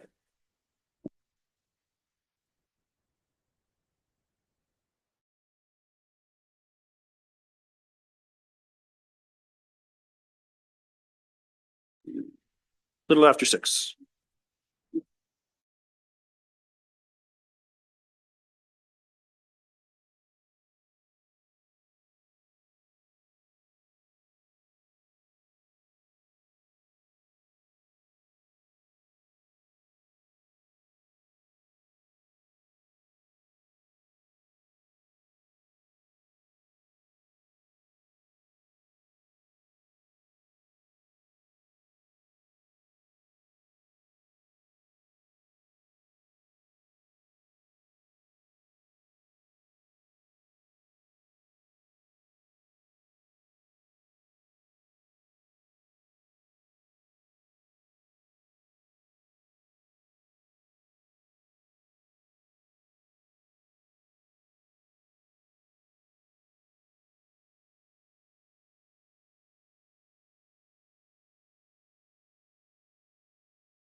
Thank you very much for the fine supper. Thank you, Linda and crew who brought that up. Appreciate it.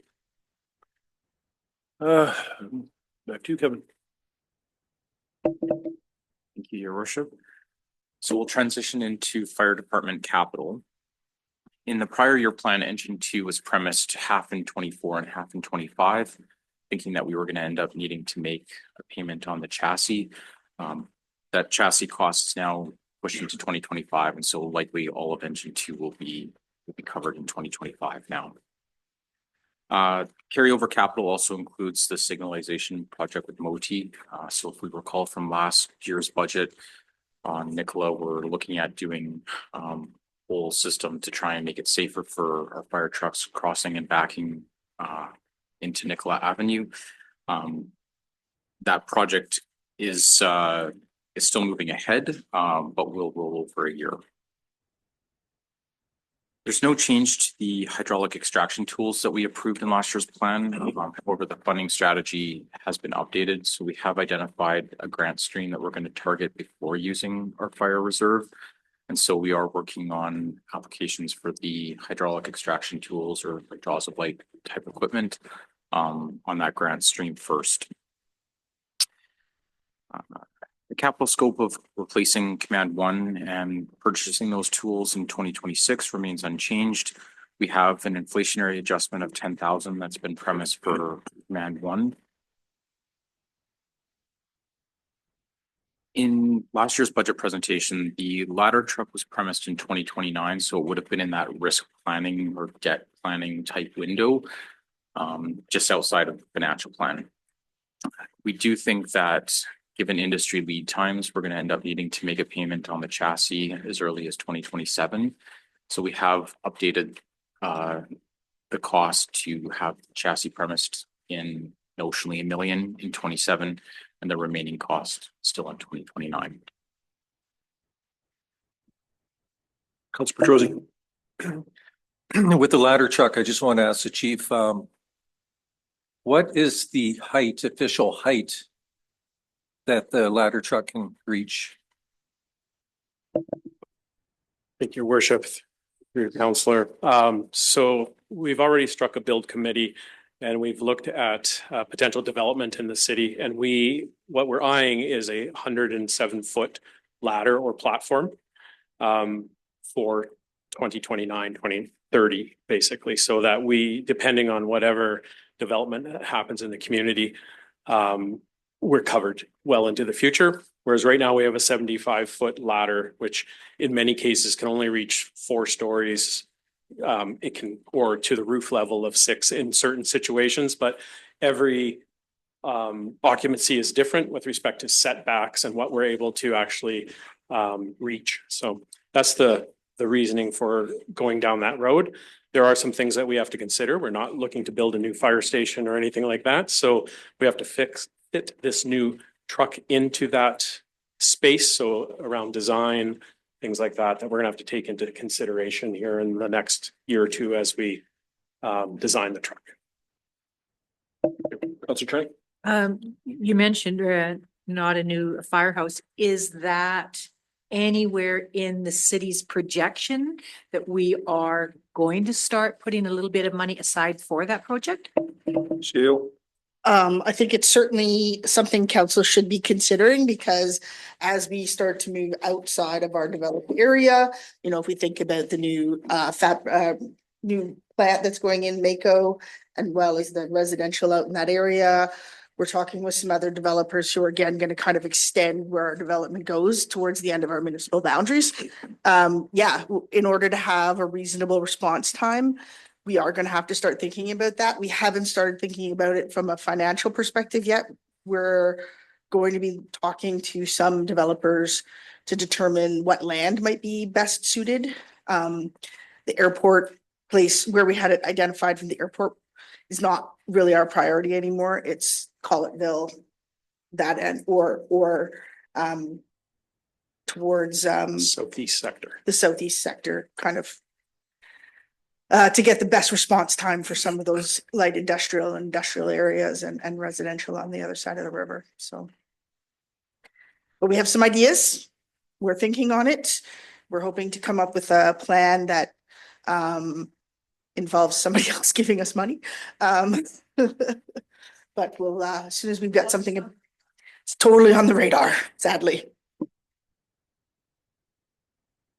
Any other questions for the chief? Oh, Counselor, Egan. Thank you. Just, I noticed here, a placeholder for a truck at a new station in 2033. Where do we project that this new station would go? So right now, we don't have, how can I put this? Over the last number of years, there's been lots of different options and we've looked at different properties, but we've not committed to anything. There was also opportunities with past developers that we didn't capitalize on. So moving forward, if it's somewhat on the radar for the next 10 to 15 years, dependent on growth and what happens with industry, it's really about fire underwriters ratings, and where we place the station can have a real impact on fire insurance grading for especially those insured under commercial lines. So being that it appears that we're on the upswing with respect to industrial development, it's now prudent to start thinking about this, but we're still many years out. 33 isn't that far away though. Seal. Realistically, we don't have a financial plan for 33 for that. Like, there's just, we can look at having it be a DCC project. We can look at doing a P3 or a P2 funding. So having a developer develop something for us and us lease it back over many years. But at this point in time, it's unlikely we'll have a new fire station in 33. It's unlikely we'll need another truck in 33 because we won't have anywhere to put it. Unless we come up with a really great plan with a developer between now and then.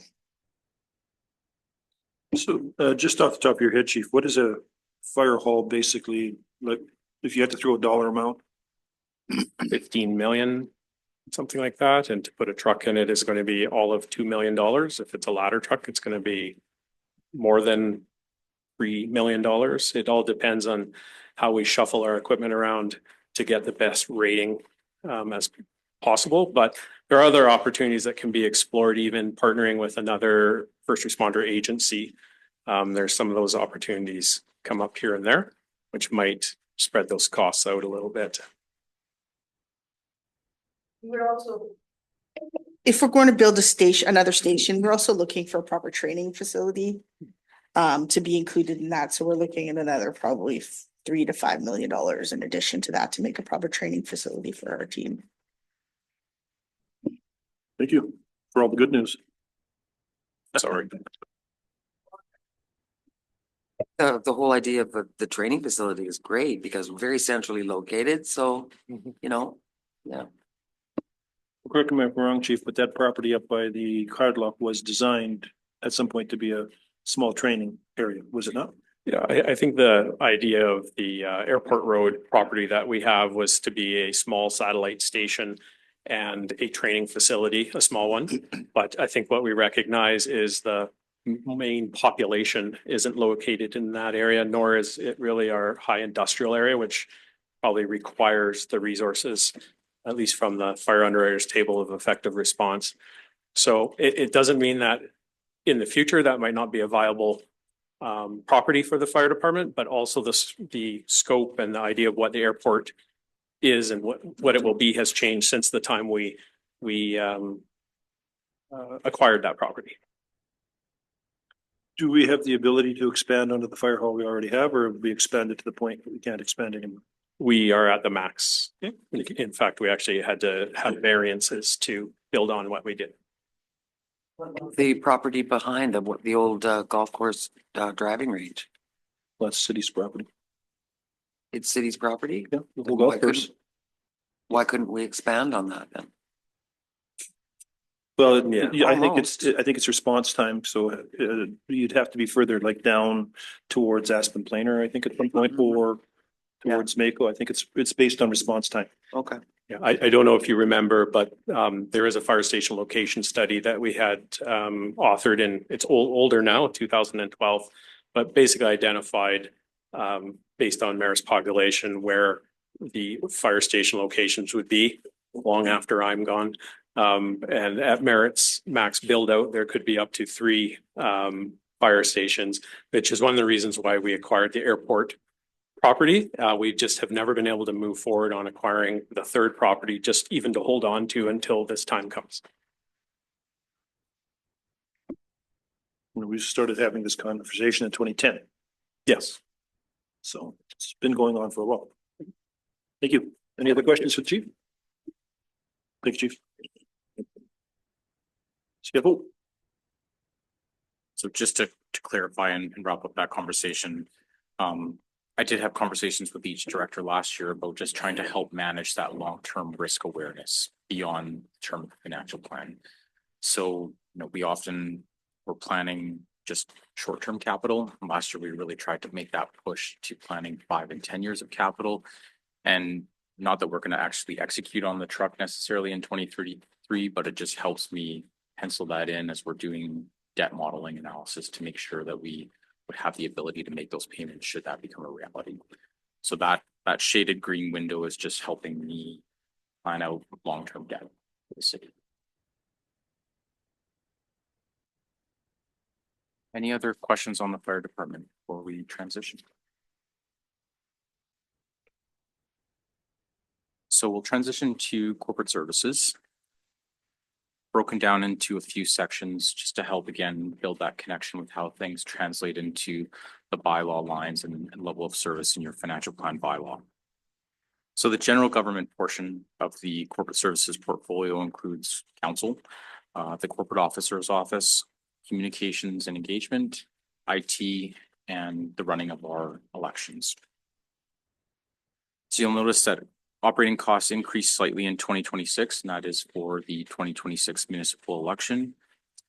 In our plan last year, we created an election reserve that essentially would be funded over a 3-year period, given that we started in 24 and only had 3 years to save. So you'll notice a small step down in reserve contributions starting after that 2026 election, because we'll be back on track having 4 years to save for those increasing costs. Most of the annual reserve contribution is for IT capital. So the IT financial plan is based on 1 full-time on-site support and using contracted services to supplement. And we have made one somewhat material change in terms of inflationary impacts, and that's for software maintenance. There's been quite the evolution over the last decade or so in terms of the models of these companies that provide software. And this is consumers, business, etc. Everything has moved to that annual subscription base. And we are seeing higher costs on some of our key operating software. So our ERP, our VADM software from Central Square, the renewal comes in and costs are up 10%. The switching costs of some of these things are very high, given that we don't have hundreds of employees that can be put on a project team to implement something new or things like that. So this is just the reality of having to maintain software that we do have and what's absolutely critical to the municipality. Kevin, what's the cost to hold an election? What is the cost? So we're budgeting about 45,000. And so you'll notice your reserve contributions towards the election in the near term, about 15 a year. And that's saving over 3 years. And then they go down to about 11 and change a year when it's over a 4-year period. So 45,000 is our assumption on what it would take to hold a general municipal election. Thank you.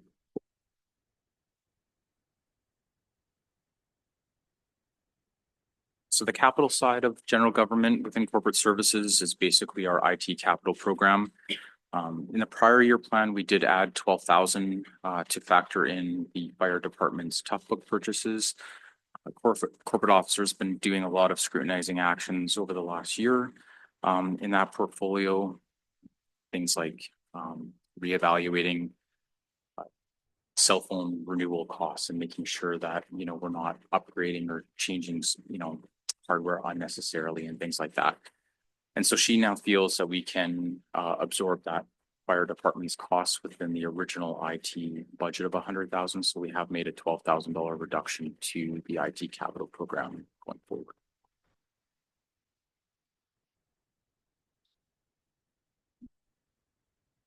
The protective services side of corporate services includes bylaw, animal control, unsightly premises, and the CPO.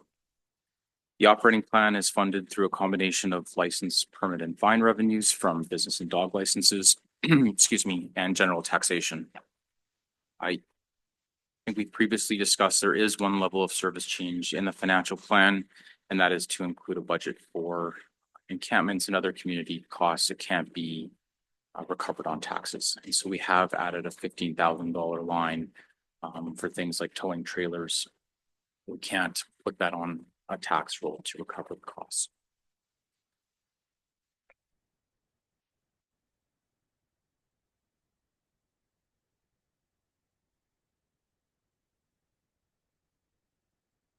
Also within corporate services and protective services is the RCMP. So this consists of the city's share of the detachment costs, city staff that work at the detachment, and victim services. It's predominantly funded out of general taxation revenues. The city does receive traffic fine revenue sharing from the province of about 100,000, as well as an estimated 15,000 from other services like criminal record checks. The financial plan here is based on a 15 FTE contract level of service. Currently, the forecast from the RCMP is that we will be able to fill 14, a contract strength of 14 members. So our budget is still going to be one higher than what we're currently premising to be able to fill in the community this year.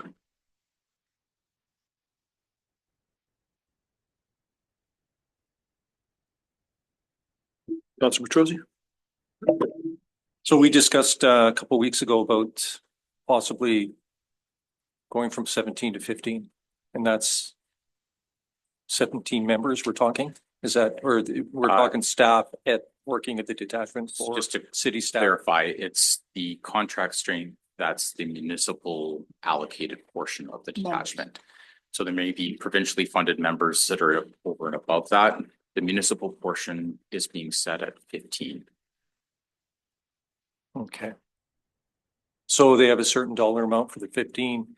Just say 3 members at any one time are recruits, and they won't reach a full pay or senior constable for 3 years. So I don't know how they figure out money, like how that all gets figured out.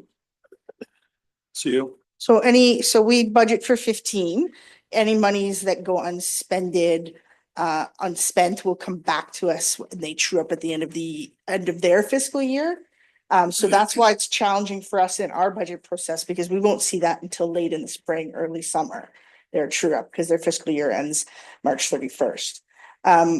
So we will get some recovery on that, but we don't know how much. I'm not sure how much the CFO has put in for what we know is coming in regards to new firearms, new body cameras, new equipment, new training requirements that we're being told about. And they also have a new contract negotiation coming this year as well. So we can anticipate that the cost of RCMP will continue to rise substantially, probably between $50,000 and $100,000 per member.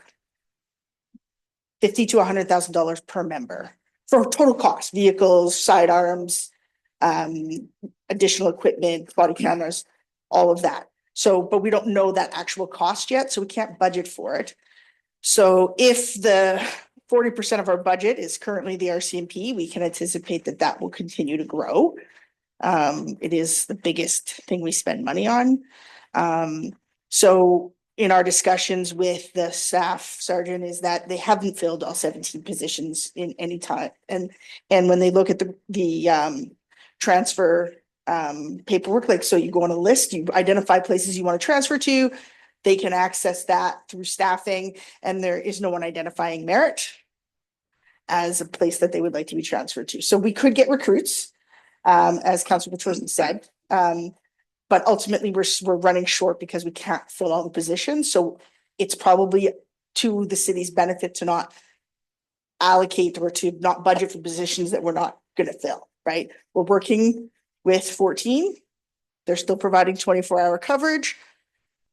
Those 2 extra positions are probably at this point not gonna be filled, so we probably don't want to budget for them, but we are budgeting 15 for a cadet. Remembering that a cadet is not can't work by themselves for the first part of their time and are not fully I don't want to say they're not fully roadworthy, but having been a cadet, Right. having been a cadet, you kind of, you're not like, you're not ready to go by yourself for the first little while. So, Yeah, I was just really concerned about the 24-hour policing. That's really important. Because they just brought that on board a year ago, 2 years ago, 24-hour policing. So to continue with that is most important. So, yeah, it doesn't seem like this will impact it.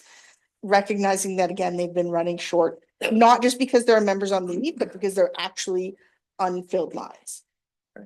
and there have been, I think, 3 quite experienced members come in the last 9 months. So we have had some experienced members come. So, okay, thank you. Mr. Attorney? I just want to get clarification on this because at previous meeting, we decided to cut 2 our CMP officers. So we're not really cutting any officers because we are being staffed at 14 to 15 currently. So in theory, we will not be cutting any officers. So we are cutting 2 positions from our budget that have not been filled. So we're budgeting for those 2 positions. They're not filled. So we're not going to budget. But for you're those. not paying for them yet. We pay for them But you're and then we get trued Yes. up at the end, right? So we don't know how much we'll get back. So if we take it out of the budget, because we know we're not going to fill them and it shouldn't impact the service, we should still be getting 24-hour policing. It seems irrelevant to put them in the budget. Okay, so currently we are at 14 and we're running the city at 24 hours. And you don't see a need to have any more.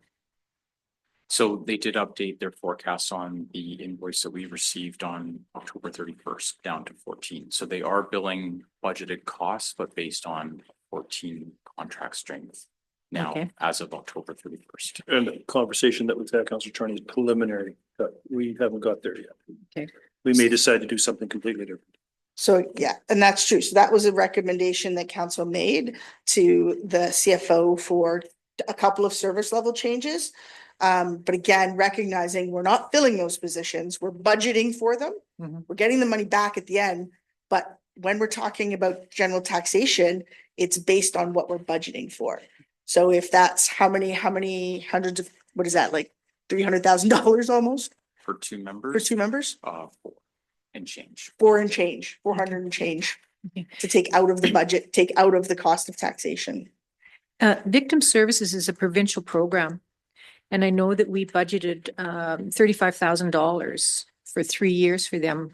I would like to see that one addressed and, put the pressure on the provincial government to fund their own programs instead of municipalities that are struggling.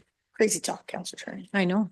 I know. So, Mr. Mayor, I believe that this has been a UBCM resolution since like 2012. We and were gonna push it last year till we found out it's already been done. it's been multiple times come to UBCM. And I think you're willing, I think it's worth bringing it back up again and asking you to be an advocacy piece, because it is a lot of money for Yeah, municipalities. I think what we should be doing though is taking it to a staff level rather than a 15-minute speed date. Because then we get a half an hour to 45 minutes and I think we can push it through a little bit. And I agree with Councillor Charney that, the downloading situation has to stop. But I mean, with the cost of the RCMP too, I mean, we have to start becoming realistic that we can't just continually do this forever. It just becomes to a point where, the cost becomes so great that you have to make some changes. Councillor Charney, are you done? No, just checking. Anyone else?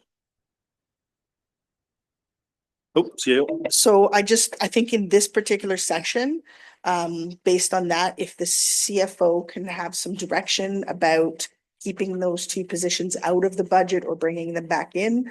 So when we bring more to you, it's not in and out, recognizing that we are not filling those positions, there's no interest in those positions by other members. We're running 14 and running 24-hour policing. Does it seem reasonable for us to continue with those two positions being taken out of the budget? Councilor Egan. I'm just concerned about, if we go from 17 to 14 and then we find ourselves needing those three back again, how difficult does it get back? Pay them more. It's not. It's not? It's not gonna be difficult to get it back. No.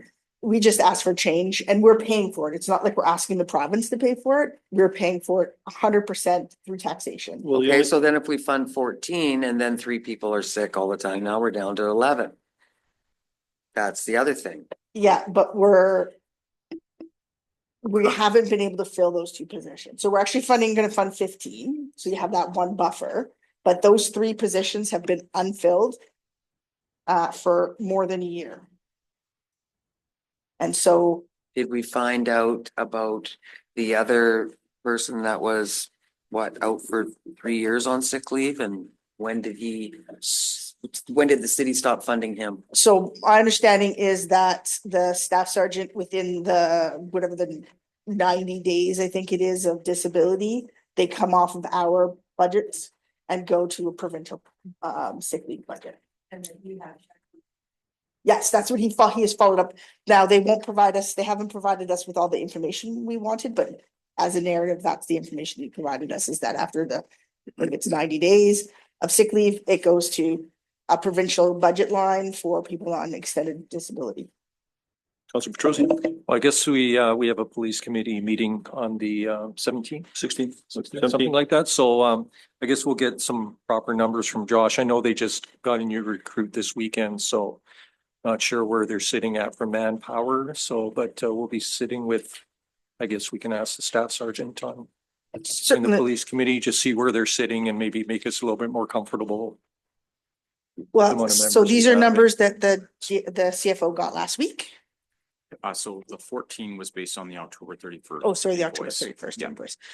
So yes, definitely. I guess we just would like, as we're moving forward, should we leave it as is? So CEO, I would suggest that we preliminarily do what we said we would do to possibly remove 2, so CFO can have an idea what that looks like. And if that doesn't float, or we change our mind through the budget process and we agree that a certain percentage is where we want to go and we'll try and sell it, then that all changes. Yeah, so Until the right very now, until the very last day, this all could change. But I say at this point, because we already talked about it, Mhm. that we would move the 2 positions that haven't been filled yet. so those are But those are currently out in the process. So when we talk about, where we need to fill the gap with taxation, right now, that service is cut down to 15. If you want it to go back up, we'll do that, but then that'll change that gap. So just so you're aware, we've been trying to get 2 positions filled by the provincial government for close to 2 years, and the answer has constantly been no. So they, again, it's easier for us to do it, but when you ask the province to do it, the answer is no. Because they don't want to pay for it. They want us to pay for it. And also, we still pay for all of the items that happen out on the highway. Yeah. Whereas the coast is still covered that. And that's not fair. And we've already made our feelings known on that. So I guess we're just not big enough city. Yes, you got that right. Any other questions? So just to wrap up that conversation, there is a couple touch points in communication with the RCMP that occurred throughout the year. So we have done the approval in principle several months ago on the 17 contract strength. At some point, we'll be asked for a final confirmation. And so we may need to have a firm decision at that point and provide a letter to the ministry that goes with that contract change. So we'll just have to watch for when that occurs from the RCMP side. Okay, we'll transition to the community services portfolio. So recreation and cultural service operations are funded from a combination of user fees, TNRD grants, and general taxation. Sale of services revenue does increase across the financial plan with the resumption of operations at the Clay Banks RV Park. So we'll see some sort of operating season in 2025. It'll be impacted, of course, by dike construction, So we really don't see the ramp up in revenues until 2026 and carrying through 2029. Councilor Regan? Are we advertising that when Claybanks is opening? I'm not talking about just for our population or our citizens. I'm talking about people that want to come to Merritt. So they know they have a place they stay. CEO? We're gonna bring to you a few options around how Claybanks will operate going forward in January and what the cost benefit analysis of those are. And then once we have a decision about how we'll operate that park, whether it can go back to being a contractor or if it's something we take internally, or there are a couple of other options. Then once we have that, we will know. I think we probably have to firm up a couple more things about the dike before we firmly advertise. So I think Sean is bringing something forward in January about that dike, Claybanks dike. I feel like January was what he said. So we'll be able to make some firm things and make some decisions about how impactful it will be on Claybanks. Because ideally we'll open 2024, but if we're gonna have a large amount of equipment in there and it's unsafe, we'll have to make some decisions around the development, so. So question on the RV park. Last time we talked, we were waiting on for some items to be delivered. Has all the equipment arrived for that? Okay, thank you.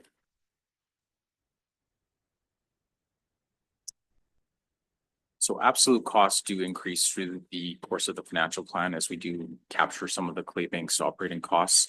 However, operating costs are down versus our prior year plan. Part of that is direction for a level of service change at the Aquatic Center.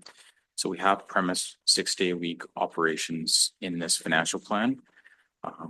As well, we have released all facility contingencies, and that does contribute directionally, but the material change versus last year's plan is that change in service to operate 6 days a week. Any questions on the operating side of community services? So we'll transition to capital. So our capital program relies heavily on the gas tax reserve in the near term, as we have not established any recurring funding mechanisms for either parks or recreational facilities. The carryover of capital primarily relates to the Aquatic Center mechanical room design. So we did get that report back on November 4th. And the Class D estimate of the project was $545,000. We had assumed a cost of $300,000 last year's financial plan. So, and it does also come with what will likely be an extended shutdown. Anywhere from 6 to 8 weeks is what's being assumed. And so you'll see that there's an option for council to choose from that looks at projects that were assigned grant contingency in last year's budget, as well as some new projects. There is an opportunity to try and do some of the consumer-facing projects for when the facility does reopen. So the mechanical room is essential to continue operating the facility, but the public isn't going to see that. And so it's an option for council to consider is, do we want to try and do all of the customer-facing projects at the Aquatic Center during that 6 to 8 week shutdown, such that when the facility does reopen, there's something tangible to show at the end of all of that. So that's part of the proposal that you'll see for community services capital. And so the Aquatic Center really becomes the focus of 2025. And then we'll transition to some arena and civic center projects 2026 and beyond. So that's kind of the general premise of the community services capital program. Steel? I think it's really important to recognize that our facilities again are they need a midlife retrofit. They've all come beyond their midlife. Some of them are at end of life. And they need significant retrofits. So we're also looking at subsidize or bringing in some funding around our energy consumption, district heating and those sorts of things. And that's where we can get some stackable grant funding, where we might be able to get 2 or 3 grant streams that we can stack on top of each other and perhaps have a lower copay. But it's all hit and miss until we get to the final product. So if we add some scope of work, we get more granting and we get better work done. And hopefully we have longer term savings around operational costs for that particular building. And then we would do the same with the arena and the civic center moving forward as well. Would it be possible for council to be shown what's wrong with the room because in 2008, when it came in, we went on a tour of this exact problem in 2008. And it's quite glaring, and I imagine it's much worse now. But I think it would be good for council to have a small field trip over to see what's involved. They did at Really? the beginning, and Councillor Baxter's also been over Oh, okay. since your time. So ultimately, what's the problem is that the concrete in the elevated mechanical room is disintegrating. Has been for you. And has been for years, and we're getting to the point now where for WorkSafe, we can only add a certain amount of weight to that floor, which limits the number of staff that can be on that floor at any given time, right? Will we replace it for another mezzanine or will we put everything down? I think it has to be replaced for another mezzanine because we've already filled the footprint back there. Okay, So unless we extend the footprint of the building, we're kind of stuck in there. thank you. Oh, Councillor Charney. Sponsorships have been mentioned here and there. Is there any plan to look at sponsorships for our aquatic center and the arena? Yep, so we have one of my management team is working on developing a sponsorship policy and looking at similar types of spaces in other communities to see what the going rates are. So, you'll see in a lot of places where, like in our civic center, the auditorium unto itself could be sponsored. Right? The arena is a little harder because inside any of the sponsorship is the Centennial's domain. However, I think the contract does not include naming the actual arena. And same thing with the aquatic center. When it was first built, there were lots of like a lane sponsor and a slide sponsor and a hot tub sponsor. So we can go back to that kind of thing where, you kind of have a range of the level of sponsorship. I'm not sure based on the continued contributions of TNRD, which we're also hoping to review this year, because I don't think they're sufficient. Whether or not we can name the aquatic center anything other than the Nicola Valley Aquatic Center, because they contributed however much money in the development of it. But we will be looking very strongly at sponsorships for pretty much everything that's not already named. Councillor Egan. I was just gonna say, when the golf course got open, it was individuals could buy debentures, so that's another way. Councillor Baxter. When Enbridge was here a couple weeks ago, they talked about, is there anything we can sponsor? So We'll follow up with them. Their grant stream is it's not for that big. We're looking at something like Fairley Park or the community gardens that will be happening around Fairley Park as potential grant streams. And then we will see what their bigger community sponsor stream looks like. Because, when we're talking about sponsorships for a building, you want to be somewhere around $100,000 a year for X number of years, right? So 5 to 10 years, depending on what the sponsor's willing to do. And what that means is that it's named that, but only for that period of time, right? So if a company sponsors it $100,000 a year for 5 years, they only get to name it for 5 years, and then it gets a different name, but from the next sponsor. And they have no rights to run anything. It's just, they get a tax break. They for the just name. get a tax break and an advertisement for their community mindedness. Councillor Charney. So company A sponsors for 100,000. Does that go directly into operating costs? Ultimately, for sponsorship, I would suggest that any sponsorship funds go into reserve for those facilities, because unless we're building something brand new, you're gonna constantly be doing some upgrades in those facilities. They're quite dated, right? So, You know, the stands need to be redone in the arena. The elevator doesn't work properly. The mezzanine needs to be redone. There's a lot of work that needs to get redone in the arena. Councillor Baxter. In this grant and projects, it says your sound system says 24,000, but in your projects, it says it's at 32,000. So has it gone up? Yes, so I tried to outline the projects that were assigned grant contingency in last year's budget. They appear as new capital in your bigger table on the following page because we're now asking them to be funded projects. If you elect to choose doing all the customer facing projects at the aquatic center during the shutdown. And yes, the costs have been updated by the director.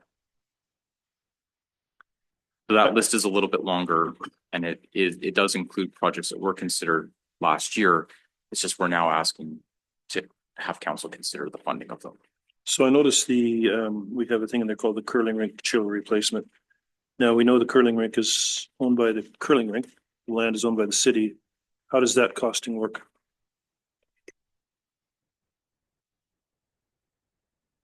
Is there a shared or do we just cover the cost? So we're premising this as being city costs that we need to do as part of that facility. Is there any possibility of a shared situation? I think that ultimately, I'll have to go back and look, but I'm 95% sure that this was in the agreements around the operations, is that this is the kinds of things that we were agreed to when it was developed, that we I'm were just agreeing to, yeah. So again, and there's no grants for that kind of thing, right? Councillor Fisher. I thought that the chiller was also something that we use for the arena as well. Like, don't they pay rent for the ice surface to the arena? It's a big moment, dude. Thank you, Your Worship, to Councillor. The curling rink pays a subsidiary amount for refrigeration. So the plant is run by us. Yeah. And they get the refrigeration from it. So in a year, do we get very much revenue from it? That's a revenue stream that we definitely have to look at the cost of it. But it should be analyzed. I think it's about $1,000 a month they pay. And how old the old unit? Is it original to the building? The curling rink unit, sorry to interrupt, curling rink unit was purchased in 2005. They usually have a 20-year lifespan. We did a energy X-ray of the machinery. It's supposed to be done at half life. We did it in 2016, a little bit past that life. And you fix any deficiencies. It tells you how well your unit's working, or how inefficient your unit's working. We got everything corrected, so I'm pretty confident that unit should be good for its 20-year lifespan. So we commissioned it in early 2005, where we should be able to get it to the end of operation season of 2026, and then replace that unit absolutely after we shut down it in March. Regarding to your inquiry on chillers, the arena has its own. So there are 2 chillers inside the refrigeration plant and 2 different sides of each system. Thank you. Any other questions? Thank you, Dave. So on the following page, Councillor Charney, to your point, we do need to consider something specifically for the arena in terms of sponsorship or some sort of funding mechanism. So similar to how at the fire department, we look out past the 5-year bylaw window to see what risks we have in terms of potential big capital items that might need a funding plan or require debt. In last year's budget presentation, we had 2.3 million for the brine line system and concrete floor. Past the point of the financial plan bylaw window. So we don't need to have anything necessarily ready right now.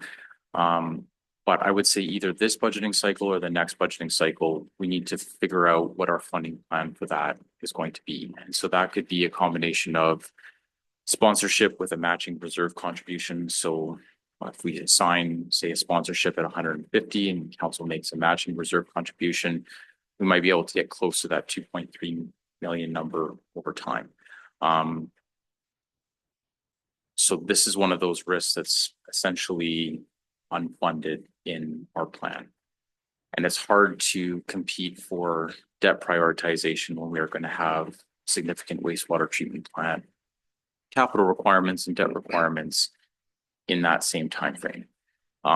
So ideally, this isn't competing in terms of borrowing. We would develop a savings plan that would essentially fund this cost. We don't have to decide on it this cycle, but I really do think starting by 2026, we need to be in that. We have a 5-year plan that gets us into the 2030s for this capital requirement. Seal. So this is where it becomes a little bit, and again, love recreation, have a recreation background, coach many things. See, recreation is very important. Just to be clear to everybody, I'm not suggesting we cut any recreation ever. However, when we're only seeing a 16% return on services across all of our recreation facilities and our parks and playgrounds, and taxation is covering the rest of that 84%, it's really hard to imagine how we can possibly save unless there's a specific move from council to put something into reserves. Because we're never going to cost recover. We're never going to make money on recreation. You know, I think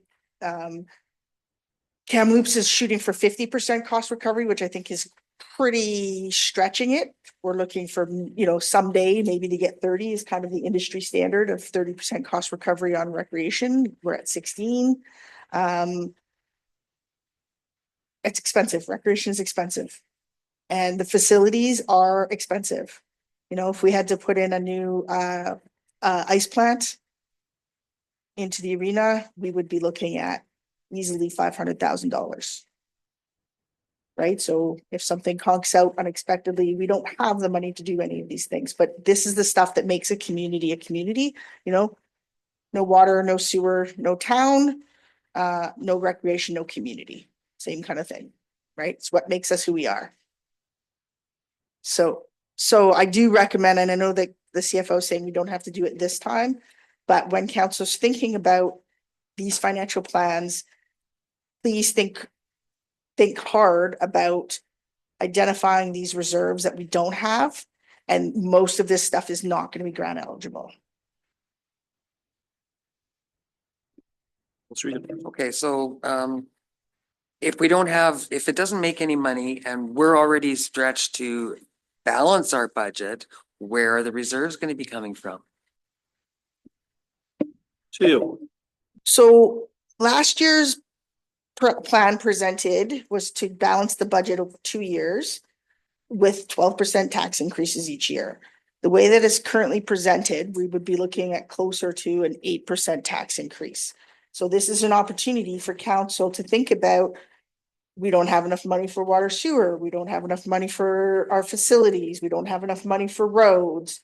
You know, is that 1 or 2 extra percent of value to the community in order to, you know, for the next generation, for the next 2 or 3 councils, to be able to actually do the work that needs to happen and to plan for it. You know, so yes, you can go lower on our taxation, but ultimately we're still not planning for the future. And that's what I want you to think about, is that planning for the future. Every year you should be thinking about planning for the future. And 1% you said it was equal to? 113,274. Okay, so $26,000 for if we go 2%. Mhm. Correct. Yeah. Yeah, and we can show you what that looks like on like you know, different levels of assessed residences. What does that look like if your house is assessed at 250 at 500? What does that actually mean for your tax increase? Because 12% sounds like a lot, but it actually, for most residences, is not going to be, you know, it's not an extra $1,000. Okay, well, I thought full of people that are moving out of town because of our 12% last year. Our taxes are still lower than almost every other community in southern BC. You were no different? I disagree with that one. I mean, I look at larger communities that are paying less than that. I look at what my son pays and he's like $3,000 less than my sister in Maple Ridge, and the facilities they have there compared to here, it's like Where's there? in Maple Ridge versus here, the facilities they have, or Vernon, what they have as compared. It's a population Yes, size. yes, I know, but you still, when you're looking at just under $7,000 for taxes, you know, you got to look at what are you getting for some of this money. That's, you know, that's a lot of money for some of these people to be paying per year. And I just know his because I snoop, right? But you know, there are a lot of houses that are paying in close to that area. Houses that are assessed very high, right? So when you're talking about a $500,000 house that you buy, you're probably being assessed at closer to 250 for your assessed value, maybe 300. Right? So it's not the amount that you paid. But if you own $1 million house, yes, your taxes are going to be significantly higher because you own $1 million house, or $1.5 million, or like, you know, we're talking about the cost of fire services out at Nicola Lake. Like the bigger you are, the more you spend, the more you pay for everything. So it's the same kind of thing, right? If we're looking at houses that are in the assessed range of $200,000 to $400,000 versus $600,000 or $700,000, that's a pretty big difference. So we'll bring you some ideas around that, but merit is it.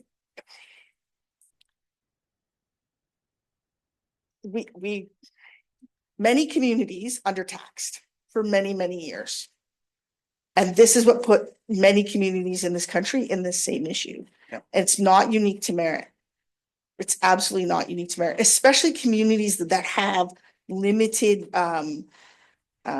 Resources. limited taxation around like commercial or industrial or manufacturing, like those kinds of.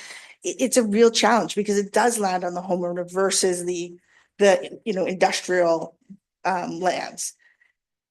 And that is very challenging, but ultimately, when you go with zero taxation for 10 years or 2% taxation for 10 years, you're not keeping up with the inflationary rates. And our inflationary rate, Kevin, can you explain the difference between our inflationary rate versus like general kind of inflation? Certainly. I mean, obviously, consumer price index is based on a basket of goods that the consumer consumes, whereas the municipal price index thinks about construction costs and asphalt costs. And we've seen what Boat Street costs and the scope of that project and just how much that costs. And those are the things that go into the municipal price index that aren't in a basket of goods that the consumer consumes, like milk, eggs, etc. And so the municipal price index can be materially higher than that, given whatever operating environment and construction environment we may find ourselves in. Does that help? Yeah. So, when we're thinking about inflation and the consumer index, we're not the same as a household. We have significantly higher costs, right? It's not apples to apples. It's, conceptually the same thing. We have to account for inflation and stuff, but the costs are quite a bit higher for us. And so when we think about, a difference between 0% to 5%, a 10% tax increase, yes, it's hard and it's painful for people, but at the same time, if you want an aquatic center, if you want paved roads, if you want, there is no other place to pay for them. And I think that's where people think, why are we paying all this stuff? Because these are the things you want in a community and you have to pay for them because the government, the provincial and the federal government are not paying for them. Only the residents pay for them. All of the services are paid for by the residents. That's the only people that pay for them. Right? And that's what we have to be careful with, because if we keep increasing, as Councillor Egan said, we're going to lose people. But the problem is that if you want an aquatic center, which is already established, you have to pay for the cost of for the increasing cost of operating that aquatic center. if you want taxes to be significantly lower, you have to take some of the non-essential services out, And right? point of the matter is people who are leaving sell their house to somebody else, right? So somebody else takes their cost. So I've heard this a million times. Councillor Chair. I agree with a lot of the comments that Councillor Cherney has mentioned, but also in the new neighborhoods, unfortunately, when PC Assessment's giving your receiving information on your occupancy permit is when they say, aha, a brand new two-story home with certain features, and then you're assessed fairly high. Whereas somebody like me with my 30-year-old house, not so much. So you get closer to the industry average or municipal average, which is a little bit more palatable on taxes. Unfortunately, because he has such a nice new neighborhood, they look at it very carefully every October when they do their assessment cutoff. And then they have a chance to review. But I think that our most hopeful thing is the new developments that are going in so that we have more partial tax and more residential coming in to even it out throughout the whole community, because we have those fixed costs that we're on the hook for already. And at least with the more residential and the pivoting that we're doing with more industrial through the development of Nielsen and up Midi Valley, once they have their development permits at Mako up and running, then they'll contribute to the industrial tax base, and that's really going to be our saving grace. I mean, yeah, it's painful, but I think it's going to help. So there's certainly precedents in some of the lower mainland communities. They're adding a 2% special recreation levy onto the taxes over and above the general municipal one. 2% feels like it would be a really good target. You don't have to do that all in 1 year, right? So you could provide direction that says you start with 0.5%, following year it's 1, 1.5, 2, and then eventually you're built up to that long-term savings plan. We don't have to take the full 2% on in a given year. We can. We certainly have needs that are coming, significant needs like at the arena where the cost is going to be several $1 million to keep that facility operational for another generation. There's options there, but I would like us to do something in this space. Hopefully starting in this financial plan, but it really is discretion of council because it involves. Charlie. So you're saying that if we go the 2%, that goes into its own little reserve and we don't touch it for anything else? Correct.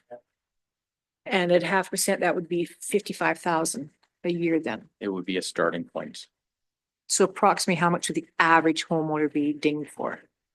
So we can certainly do that math for you if you were interested in seeing what a graduated savings plan would look like over a few years.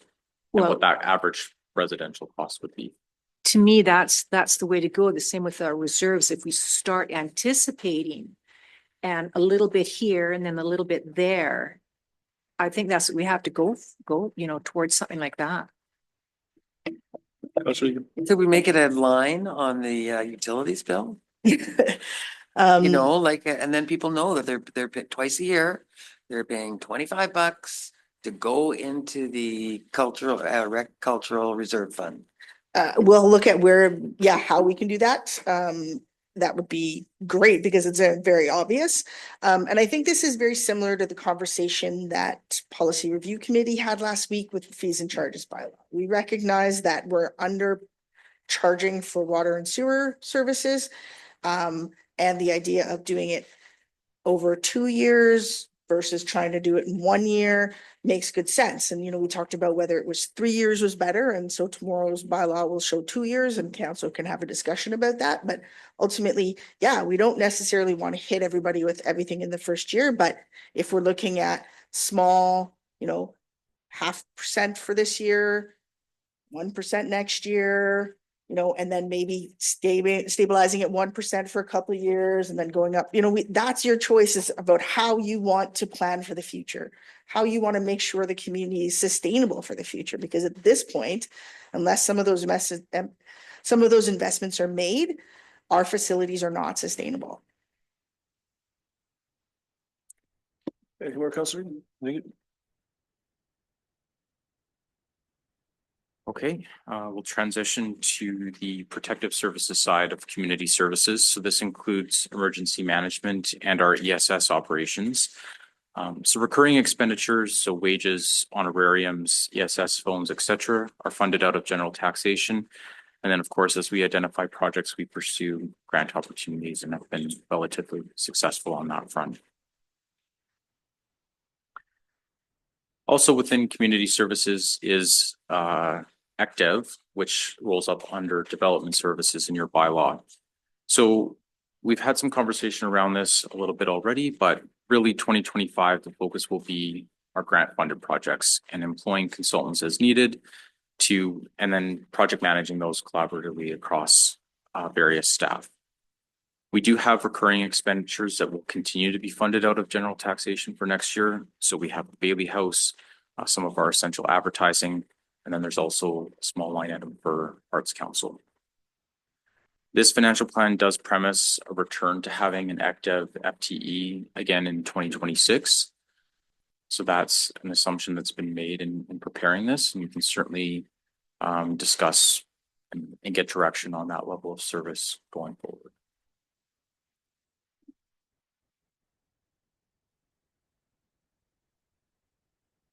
There's also a general government portion of community services, and this is really the operations of the City Hall building.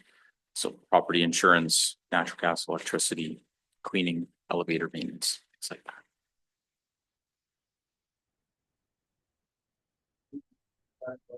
that. Staff is paid out of this fund. So janitorial for this building is paid under general government within community services. Yes.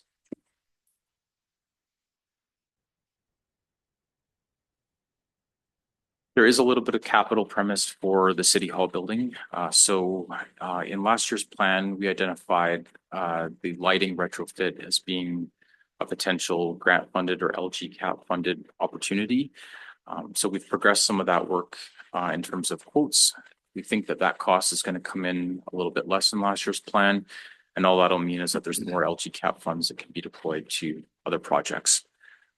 The one new request within general government capital is around the safety projects for the building.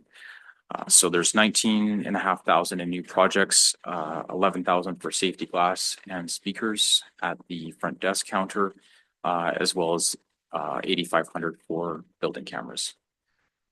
So this is one of the ways that we think we can improve the safety and security of our facilities. And we saw that in community services in terms of the request for the aquatic center, et cetera. We feel the need to do that here as well, given our current landscape. If these were implemented, the cameras and the glass, would we still need a security person on premise during tax time? So that's something that we would be considering trying to trade off. We haven't made a final determination on that need. We certainly have discussed whether or not it would absolutely be required if we were able to do some of these improvements. Okay. I haven't made that final determination yet.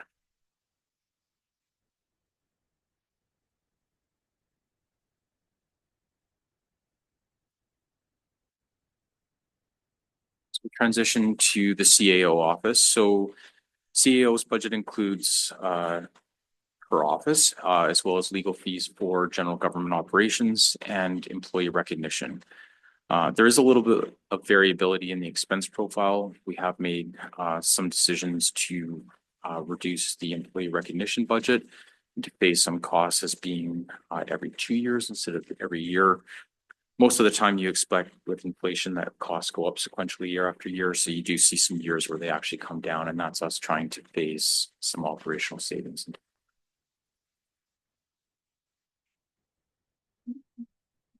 Sure.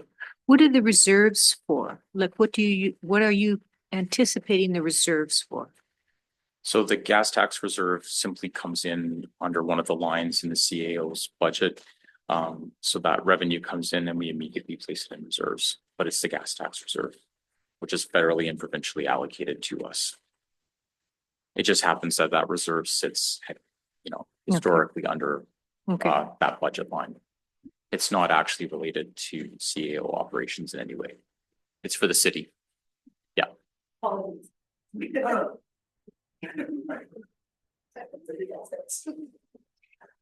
know that that's an eligible expense, sadly. And then we'll transition to my office. So finance, HR, and safety. In the 2024 budgeting process, we did eliminate a director position and reduce some contracted services. So we made a $30,000 cut there. Over the course of 2024, the manager of finance and HR and I have really tried to right size that HR function. And so there is about an additional 5% in savings premised. So every cost that's been incurred historically related to the HR function has been scrutinized. And we do feel that we are now down to that essential service that's right sized for the city of Merritt and where we are today. Key risks to the plan include recruitment costs, which is an unknown. We have made some budget trims in this area, but attrition is a risk. And so council will be advised through the budgeting amendment process if that cost comes in higher next year. There's also a risk on the finance side related to the provincial tax sale changes. And so they did stand down temporarily to try and reevaluate given the materiality of the cost to municipalities across the province. Some municipalities in the Lower Mainland were adding $200,000 in costs related to the tax sale to their budgets. When you think about the cost of substituted service, bailiffs, registered mail, etc., even for a municipality our size, those costs could add up. So they're reevaluating that, and we'll have to see what that looks like for 2025 and when they give the go-ahead on implementation of new rules. But that is a risk. We've assumed at least $10,000 in incremental costs. Again, there's a risk of that being higher given the cost of bailiffs for just one resident could easily be almost $1,000 if we're out, 4 times with the bailiff trying to find someone and contact them. So the risk is there, and hopefully the province will have a very pragmatic, balanced view when they go to implement new rules, and the cost for municipalities can be mitigated to the best of their ability. We'll see what 2025 brings, just flagging that as a risk. Certainly bring it up in the budgeting amendment process if our lived experience with the new rules is materially higher than what we've assumed.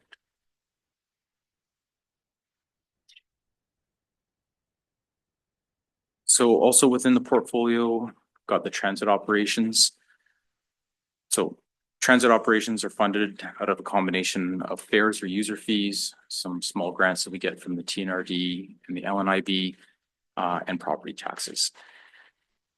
Financial plan currently assumes a fare increase, so that's going to come in front of council in committee of the whole on January 7th next year.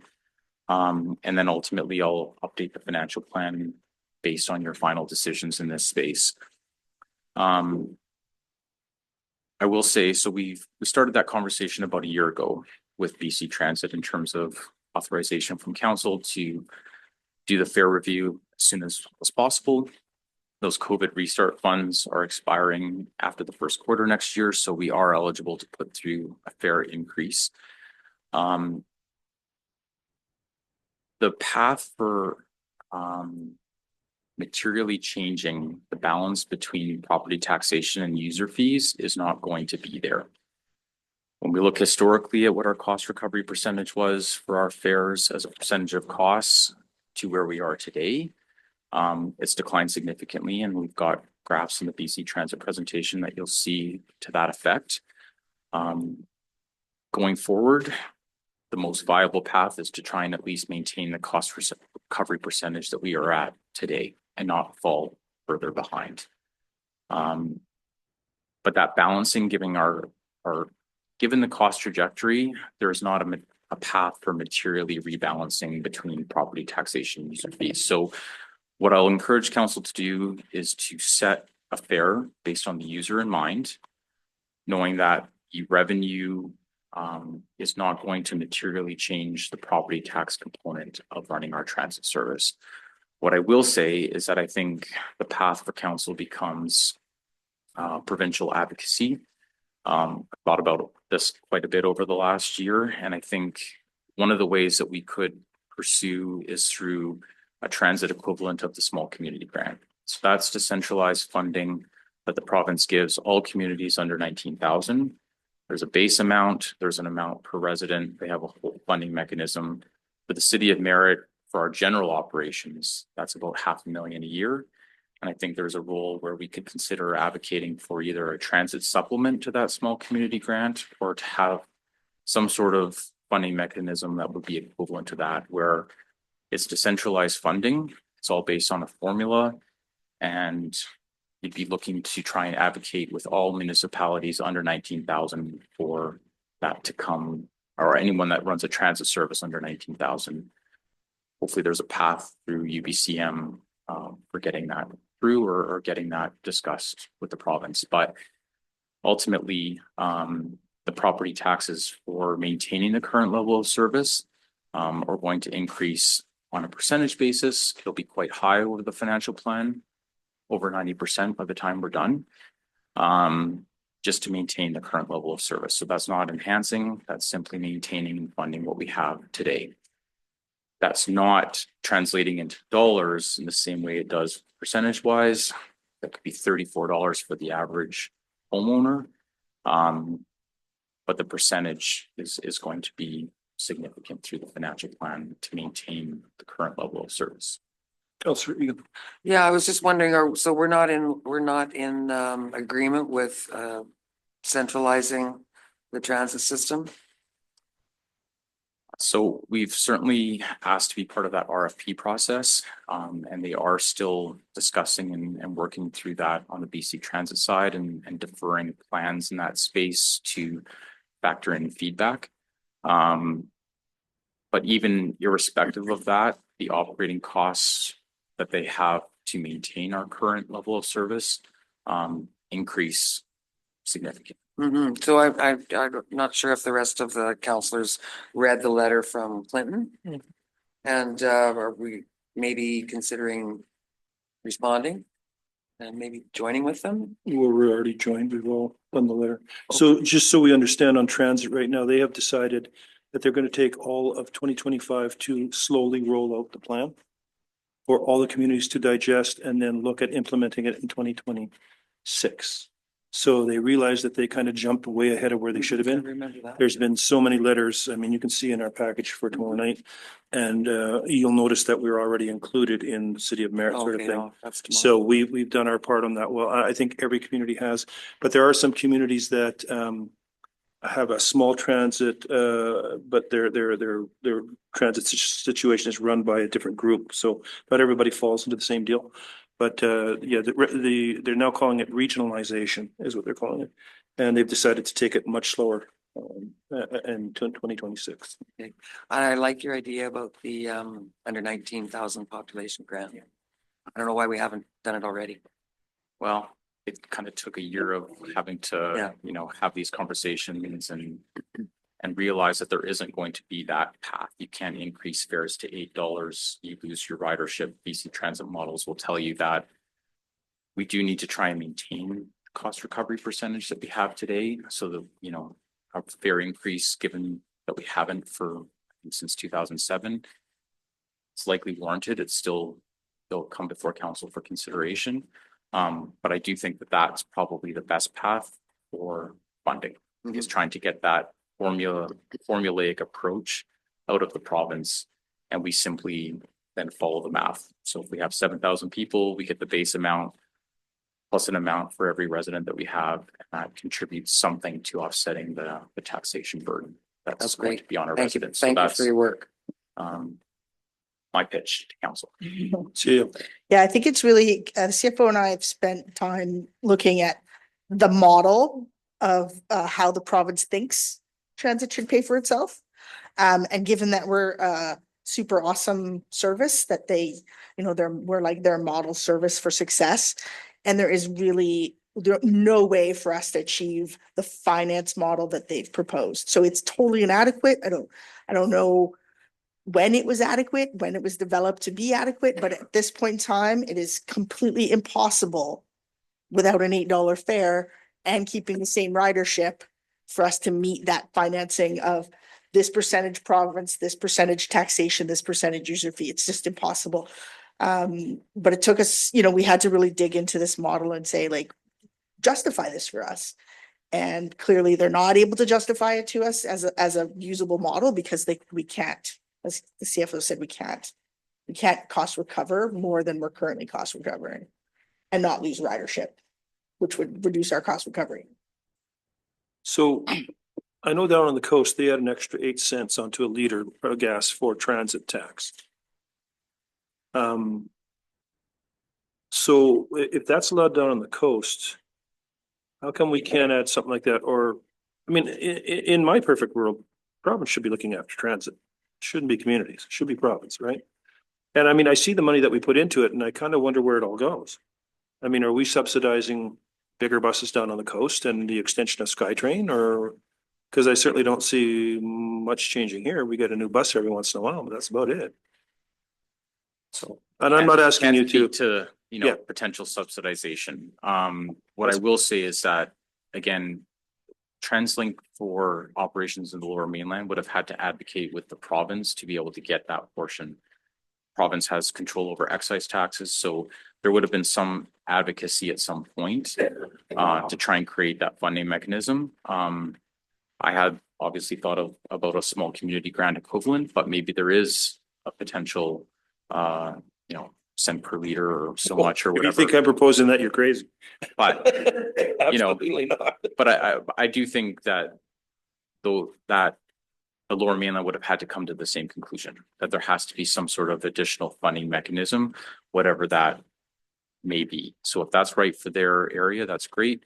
We'll have to see what makes our service sustainable. So I'm hoping that this pitch would rally support with other small municipalities. CO. So maybe some direction from council just for the CO to put it on the list of resolutions for UBCM. Of course.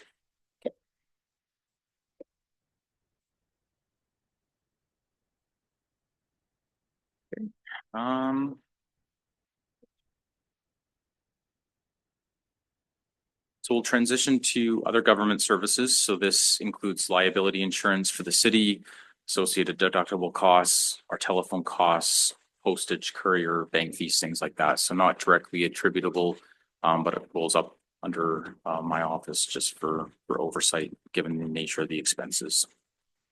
No level of service changes. Next up, we have general fund long-term debt.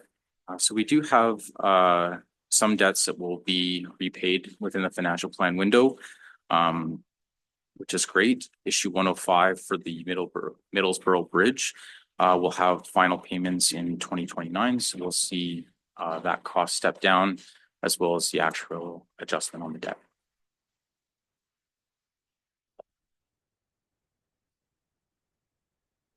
And then what I've attempted to do is to try and, again, just trying to build that connection with our ultimate financial plan bylaw, is look at all the other areas that you'll see line items for.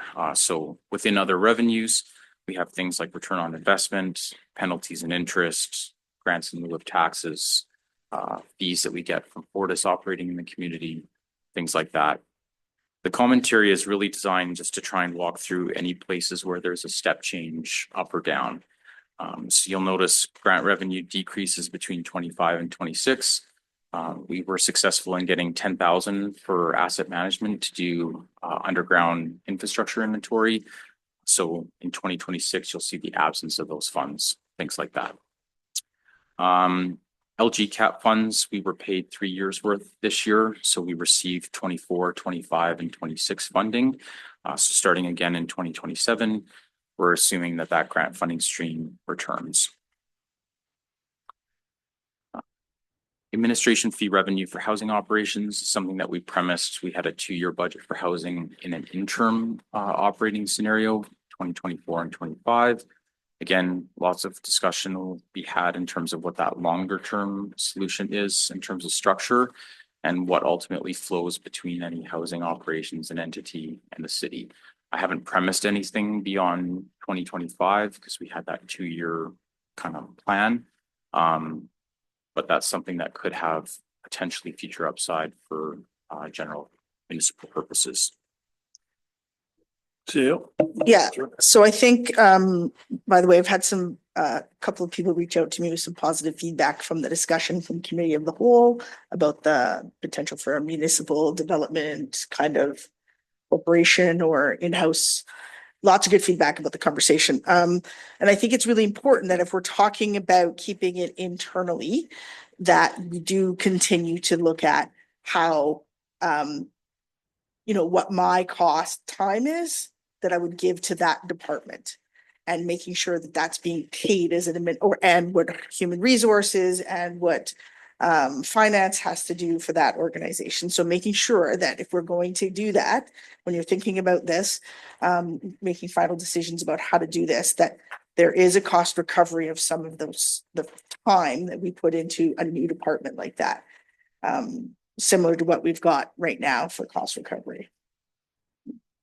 So the money is there, and I think it's important that we recover it. If we're taking on additional services. Potentially some future upside beyond 2025. This may be a conservative view as decisions still need to be made. The only other thing to comment on is return on investment. So I am starting to premise that interest rate curve is going to impact us. So seeing declining return on investment as interest rates come down. And as well, we are going to spend some of our reserves to get through the next few years of our capital program. And so a little bit less to earn interest revenue on. So it's trying to bake some assumptions into stepping down that return on investment over the next few years. In the other cost space, it's primarily our asset management program. And then as well, given that we believe or hope that the LGCAP funding stream will return in 2027, premising that to transfer into reserves pending a project plan and development project with that money. Other capital is really our universal water metering program.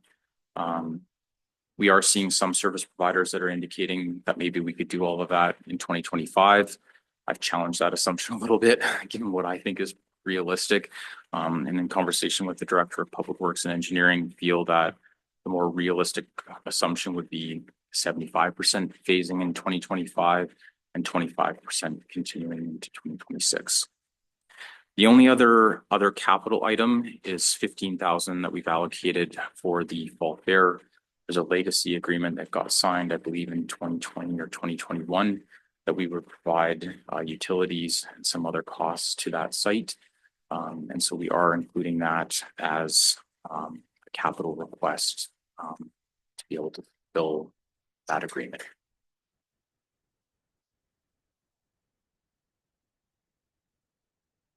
So the next few pages move into consolidated views of our operating and capital budget. And in the commentary, what I've really tried to do is just note the few places that things either directionally are a little bit different than what you might expect. So realistically, we expect costs to always go up given inflation, and same thing with revenues. There's a few places where they don't. I've just tried to make those notes for you. Things like the parcel taxes stepping down as long-term debt is repaid within the water fund, things like that.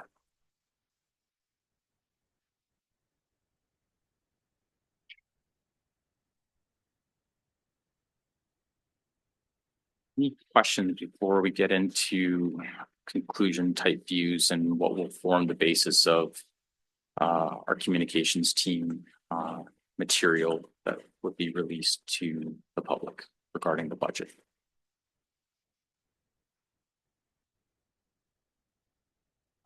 So to try and make this easy for the team to communicate some key messages, I've tried to boil this down to a top 5 view. So the first item is really that this financial plan delivers on that 2-year commitment for a balanced operating budget by 2025, while beginning to save for water and sewer infrastructure. So that's a bit of a check mark for us that yes, we're delivering on that trajectory that we set out on last year. The second point is really regarding tax increases. So as we know, 12% was premised as the 2025 increase in last year's financial plan. Given some of the operational changes and level of service changes that have been made, those mitigating measures combined are currently allowing us to sit at about an 8% increase. There's still risk to that number, so that's not a final set in stone number. We have agreements that need to be signed heading into the new year and things that could impact that number, but currently we're sitting at 8%. And that was sourced through level of service changes, including an RCMP contract strength at 15, the Nicola Valley Aquatic Center operating 6 days per week, and deferring hiring an economic development manager and really focusing on our grant funded projects, at least for next year.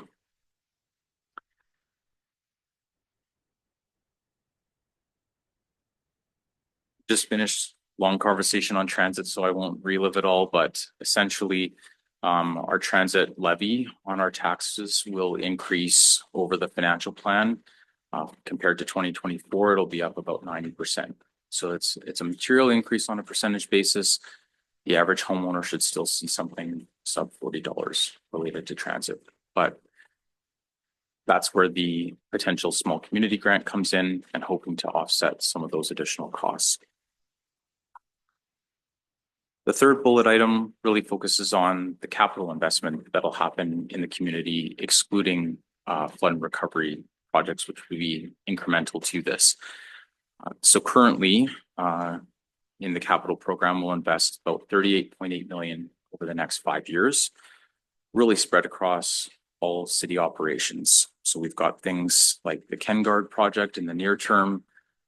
As you look out into 2027 and beyond, we've got some phases of the East Merritt Utility Corridor and upgrading some of our underground infrastructure there, as well as some transportation projects and milling inlay projects, et cetera, that extend the life of our transportation network. To fund all of this, it's a combination of grants that we either know about and have received, or grants that we're planning for and will be actively targeting, reserves, and then debt. So in terms of grants that we're planning for and focused on, we've got the Ken Guard project, the airport runway, Collettville active transportation, and some of the smaller hydraulic extraction tools for the fire department. For grants that we've secured, we've got our water metering project, phase 2 of the West Merritt active transportation path, and we secured the 150,000 towards the Ken Guard well design. Projects that are grant contingent based on last year's budgeting conversations include some of the community service projects, elements of the Civic Center retrofit, as well as some of our parks, the Fairley Playground, and the rubber services at Central and Rotary.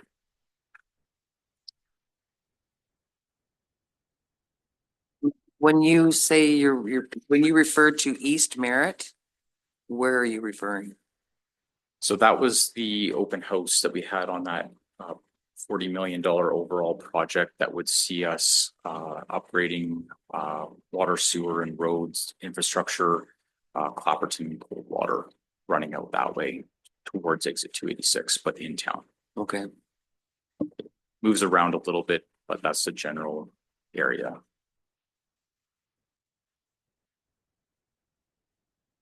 I think that was what we called the project. So if that's not quite right, that's the name that it was assigned. Financial plan will also draw down heavily on the gas tax reserve. So that's one that we currently have available to us. It has over $3 million that can support near-term projects.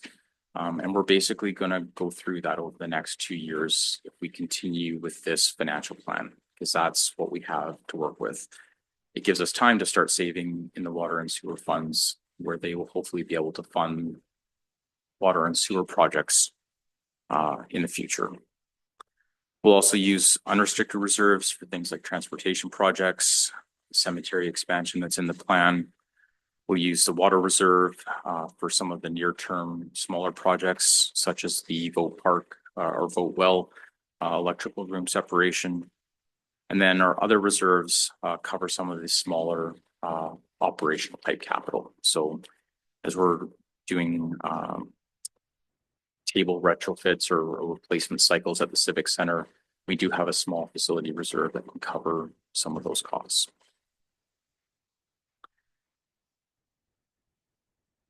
As we've heard, to pursue grant opportunities for the wastewater treatment plant, we really need to have matching funds. And so part of that will come from the parcel tax contributing into reserves. But we do need to reserve as much long-term debt as we possibly can in terms of borrowing room to be able to leverage and eventually execute on that project. Risks and opportunities. The biggest risk really is the Ken Gardwell funding. So right now we've got that big 5 million grant assumption. We'll pursue it aggressively to the best of our ability, but we may need to consider alternative financing solutions if we want to move forward with the project on its own. And then we've also had lots of conversation about improving funding optionality and building some sustainable sources of funding for areas like our parks, transportation services, recreation services. And so those are the three focus areas that I'm hoping that will progress financing mechanisms for, hopefully starting in this financial plan. And maybe that's a laddered approach where we start small and we build it up to a few percent over time. Councillor Turner. You know, ever since we've been on council, we've heard the Ken Gard well, the problems with this well. The amount that we're planning on putting into this well, did we not look for another well? Is that ridiculous or I know it's already there, but we can't use the darn thing. We can only use 2% of it, or it's only producing 2%. It's costing so much money. Could we not find another well that's suitable? CO. Oh, this is related to the aquifer, right? This is our well to the deep aquifer. So it doesn't matter where we put it. It's still going to the same aquifer, which will still have the same problems. We do need to access the deep aquifer to stabilize our water. And that's the manganese. This is the shallow. So we have shallow, the mid, and the deep in the manganese. So that when we go deeper, that's when we get into the manganese, or however you say it. Yeah, The mayonnaise. The mayonnaise. the mayonnaise. Yeah. So to get to that deep well, Okay. which is or to that deep aquifer, which is going to help stabilize our water, we have to have, it's going to have the manganese. It's no matter where. And then you're right, like putting in a well and then having to treat it, it's just financially not even a Well, if thing. it's the same result. Yeah. Except it would be more expensive to put in another well. Councillor Wheaton. Thank you. I keep coming back to 286 and have we fulfilled our end of the bargain for that big loan that we gave them? So we have completed the infrastructure. We're waiting for the last few invoices. And then we will then be having conversations with the property owners about whether they will be paying upfront or whether we'll be having a particular parcel tax. And once we get there, if we're doing a parcel tax, we'll have to set that, council will have to set that amount. Because that is the one thing that's holding us up for borrowing. It is very negatively impacting our borrowing. It's $7.5 million taken out of our borrowing potential. So, again, before this council, before this administration, we just finished the project. But yeah, ultimately, we need to know that it's all the invoices are in and all the payments have been made, and then we will be working to get them to give us a direction on how they will be paying for it. And invoicing should be received by? Well, we're hoping before the end of December, but so I think we're meeting about it this week or next week, one of the two, next week, to confirm where we're at in regards to the remaining Okay, outstanding thank you. invoices.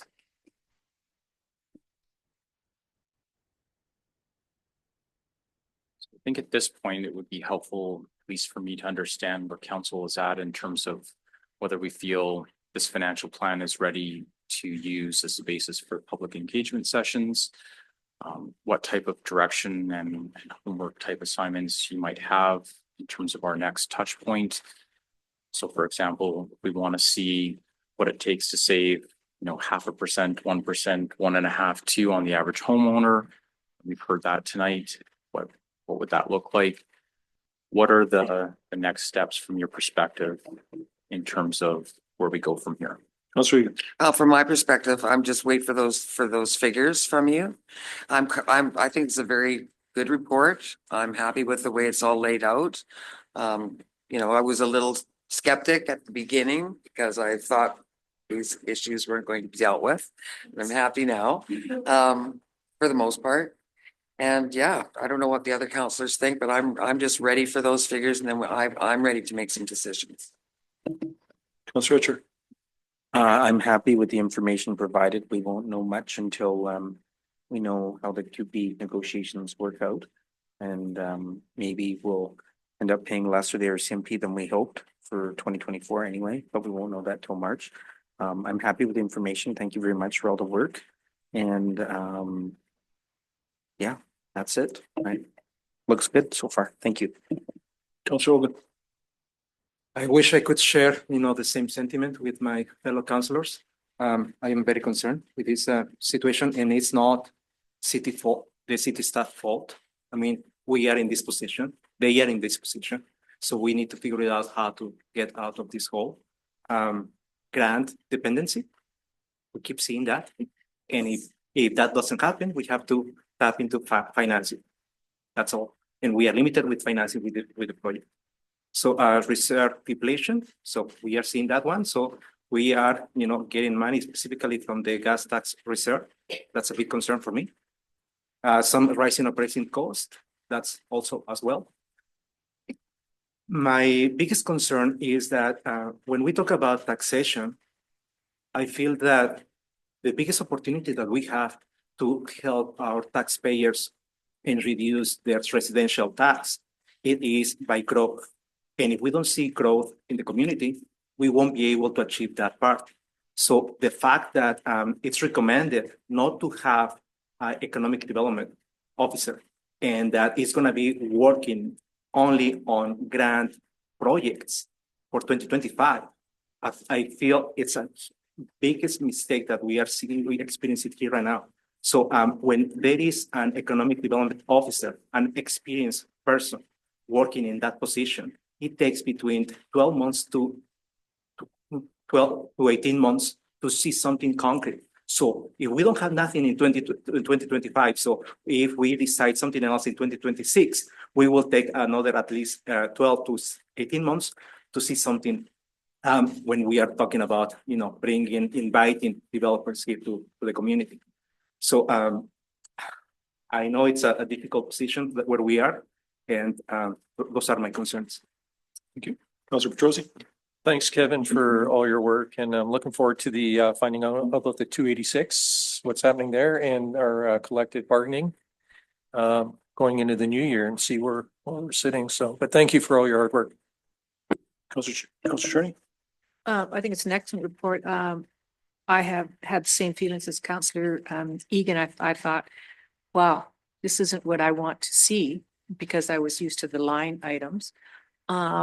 But as you explained it, as we went through, it became much more clear to me. And I do appreciate the extreme amount of work that went into this. I also have concerns with regards to CUPE, how that will affect us if they go above and beyond of what we kind of have in mind. So I think that's a really big issue. And grants also are a concern if the grants are not there. And also, will our grant writer be staying with us, and is she applying for more, et cetera, et cetera. So, that whole grant thing, I think, is if we become dependent on that, just like the Capital Music of Canada, we became dependent on that, put our eggs in one basket. So I think we have to be careful that we don't rely on grants, that we have to diversify without increasing taxes. Counselor Egan again. Yes, thank you. I just also would like to remind the rest of council that there is an economic development committee in the works. And I'm sure that the CAO would probably like to re-explain it. I think she did the last meeting. Not sure if you were here, Councillor Olgun, but anyways, there's a lot of work going into that. It's going to stimulate growth in our area, small industrial, small commercial, and bringing people to town. I mean, we're gonna have lots of people to put in all these housing developments that we're gonna have, so. Yeah, no, I see big things happening for Merritt. We're not gonna stay at 7,000 people. I know it. Thanks for your vote of confidence, To Councillor. be 100% honest with them, I mean, having a meeting with Mako Wood Products, they're concerned that they'll be able to hire 150 people in town right now. And they're very concerned that they may not be able to fill that bill. So I told them, don't worry about it. Seal? Thank you. I think a couple of things I just want to touch on. Obviously, 286 is a huge issue. We all recognize that. We all have concerns around it. We were all not happy about what Councillor Baxter said the other day. The grants, we always are going to apply for grants, and it's unfortunate that we're so a lot of the work is grant contingent right now. A lot of the critical work, a lot of the core work is grant contingent right now because we don't have the reserves. But ideally, we're always applying for grants no matter what, because we don't want to spend our money. We want to spend the other levels of government's money. So even if we had a huge reserve, we'd still be applying for every single grant we possibly could get. But yeah, right now we are very dependent on getting those grants to be able to do most of the critical infrastructure that needs to get done. And in regards to the economic development, I totally understand Councillor Ogun's concern. Economic development is a long game. It takes a long time to develop a strong plan. And I think, as Councillor Egan said, the projects that we need to get done with this grant funding right now, we're doing as a team. And ultimately, they're going to provide direction for where we're going with our economic development portfolio. Who are we marketing to? Because right now, we're throwing darts at a target, hoping something hits and makes sense. And the projects we have ongoing right now are really going to help us align who we're marketing to for new residents, who we're marketing to for new industry, and to support growth in the community. We have a couple of landowners that are making some moves about what they're going to do with their lands. So we're very excited about that. We've got some meetings in January with a major landowner in the community to talk about how their land is going to be reprofiled and get it out into market again.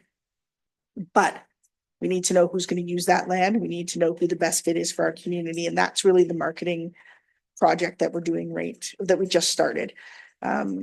So we're gonna get there. It does. Economic development is the hardest part of this work because it's so hard to see the outcomes of economic development. But, we'll be coming to council for support on a number of these projects and maybe to do some work with our engagement portions of it. So that will all come forward. And I think the biggest thing right now is if council feels like we're at a point where we want us to do an engagement with the community to talk about some of these changes in service levels, talk about what people are willing to pay for taxes, talk about what that looks like for people, and then be able to take that feedback into your next round of discussions with the CFO around what this budget looks like, we can start developing that plan. So, to me, I imagine a lot of media around, what is that tax increase look like for the average homeowner? What levels of service changes? So multi-pronged in the paper, in social media, in person, a couple times maybe, and then back to council for an updated version of a report on what we heard in engagement and the potential for an updated financial plan. So if you feel like we're ready to start doing those engagements in January and start putting this information out in January, that would be great. We can start working on our plan for that. The other thing I think that when we look at the fees and charges bylaw tomorrow in council, one of the things that member Council Olgun said not too long ago was, what are the other places where we can generate revenue? And I think if committee remembers, there are some places there where we're going to be generating some revenue for people who are using services that are specific to them. They're not core services. They're not things the general taxpayers should be paying for individuals, as well as we're just working on our ticketing, our traffic bylaw and our ability to ticket. And, you know, no point in having those bylaws if you're not actually going to ticket. So yes, lots of public education, lots of, you know, getting people to do the right thing, but people that don't do the right thing should be held responsible for the cost that they're causing for the regular taxpayers. So you know, those are places where we can have direct revenue increases related to ticketing. Thank you. So for myself, this is preliminary. So that's the term that I'd like to have, preliminary. So as we just, you know, as you start moving in public engagement, this is still in the works. This is not set in stone. This is preliminary. I mean, we're talking about 8%. If we decide 12 is it and nothing changes, then that's what we decide, but we're not there yet. I think we've got not a long way to go. I do appreciate the work that's gone into it. I really do. And it's made it easier for somebody like myself who's not the best whiz with numbers. So it was very easy for me to understand. Nice to see where we're going. So I'll support it as it is right now, as it is preliminary, and we have more work to go. So that's what I would like the information to get out there. And I'm sure that we will be queried on some of it fairly quickly. That's when we will start to say, well, then, you know, here's your other choices. So, with that, I'm as council, I understand Council Ogan's, concern about an economic development officer, and, hopefully the plan that, Councillor Egan has talked about will, let's kind of, fix that, but, Councillor Ogan's a money man and the rest of us are not. So he sees things differently. So, and I do appreciate that vision. Because this is kind of out of my league when it comes to these kind of things. So anyways, anything else? Teal. So we'll bring to you a public engagement or public notification, public education strategy to the first meeting of council in January, including some dates for council to meet with the public. So you have an idea about the plan, and again, trying to give more people the opportunity to see it and understand it through that education piece. And so the more than 16 people will come. Was it 16 last year? I think it was 16 last year. More than 16 people will come hopefully to the open house on budget. So the whole idea here is the fact that, you know, as long as we're open and we have that engagement before we actually have to have this done in May, I think that's exactly what everybody's looking for. And seats are empty tonight. I mean, it was advertised on the radio, it was advertised in the paper. So again, you know, there is plenty of opportunity to get involved if they so choose. You know, just wanted to thanks to staff for being here and talking us through these things. Anything else? Okay, with that, I have two recommendations. Recommendation number one, that council receive the report presenting the preliminary financial plan for 2025-2029 for information and discussion purposes. Councilor Petrosi, Councilor Etchart, any questions on that? All in favor? Opposed? Carried. Second recommendation, and that council direct staff to proceed with scheduled public engagement sessions for the financial plan. Councilor Etchart, Councilor Ogan. Any questions on that? All those in favor? Opposed? Carried. Thank you. Notices of motion. Reports from council. Unless you want to save it for tomorrow night. Thank you for the food tonight, Linda. I appreciate that. Information items, I don't think we have any in here. We'll save that for tomorrow night. So that's it. We'll terminate. Thank you, everyone. Well, you can stay.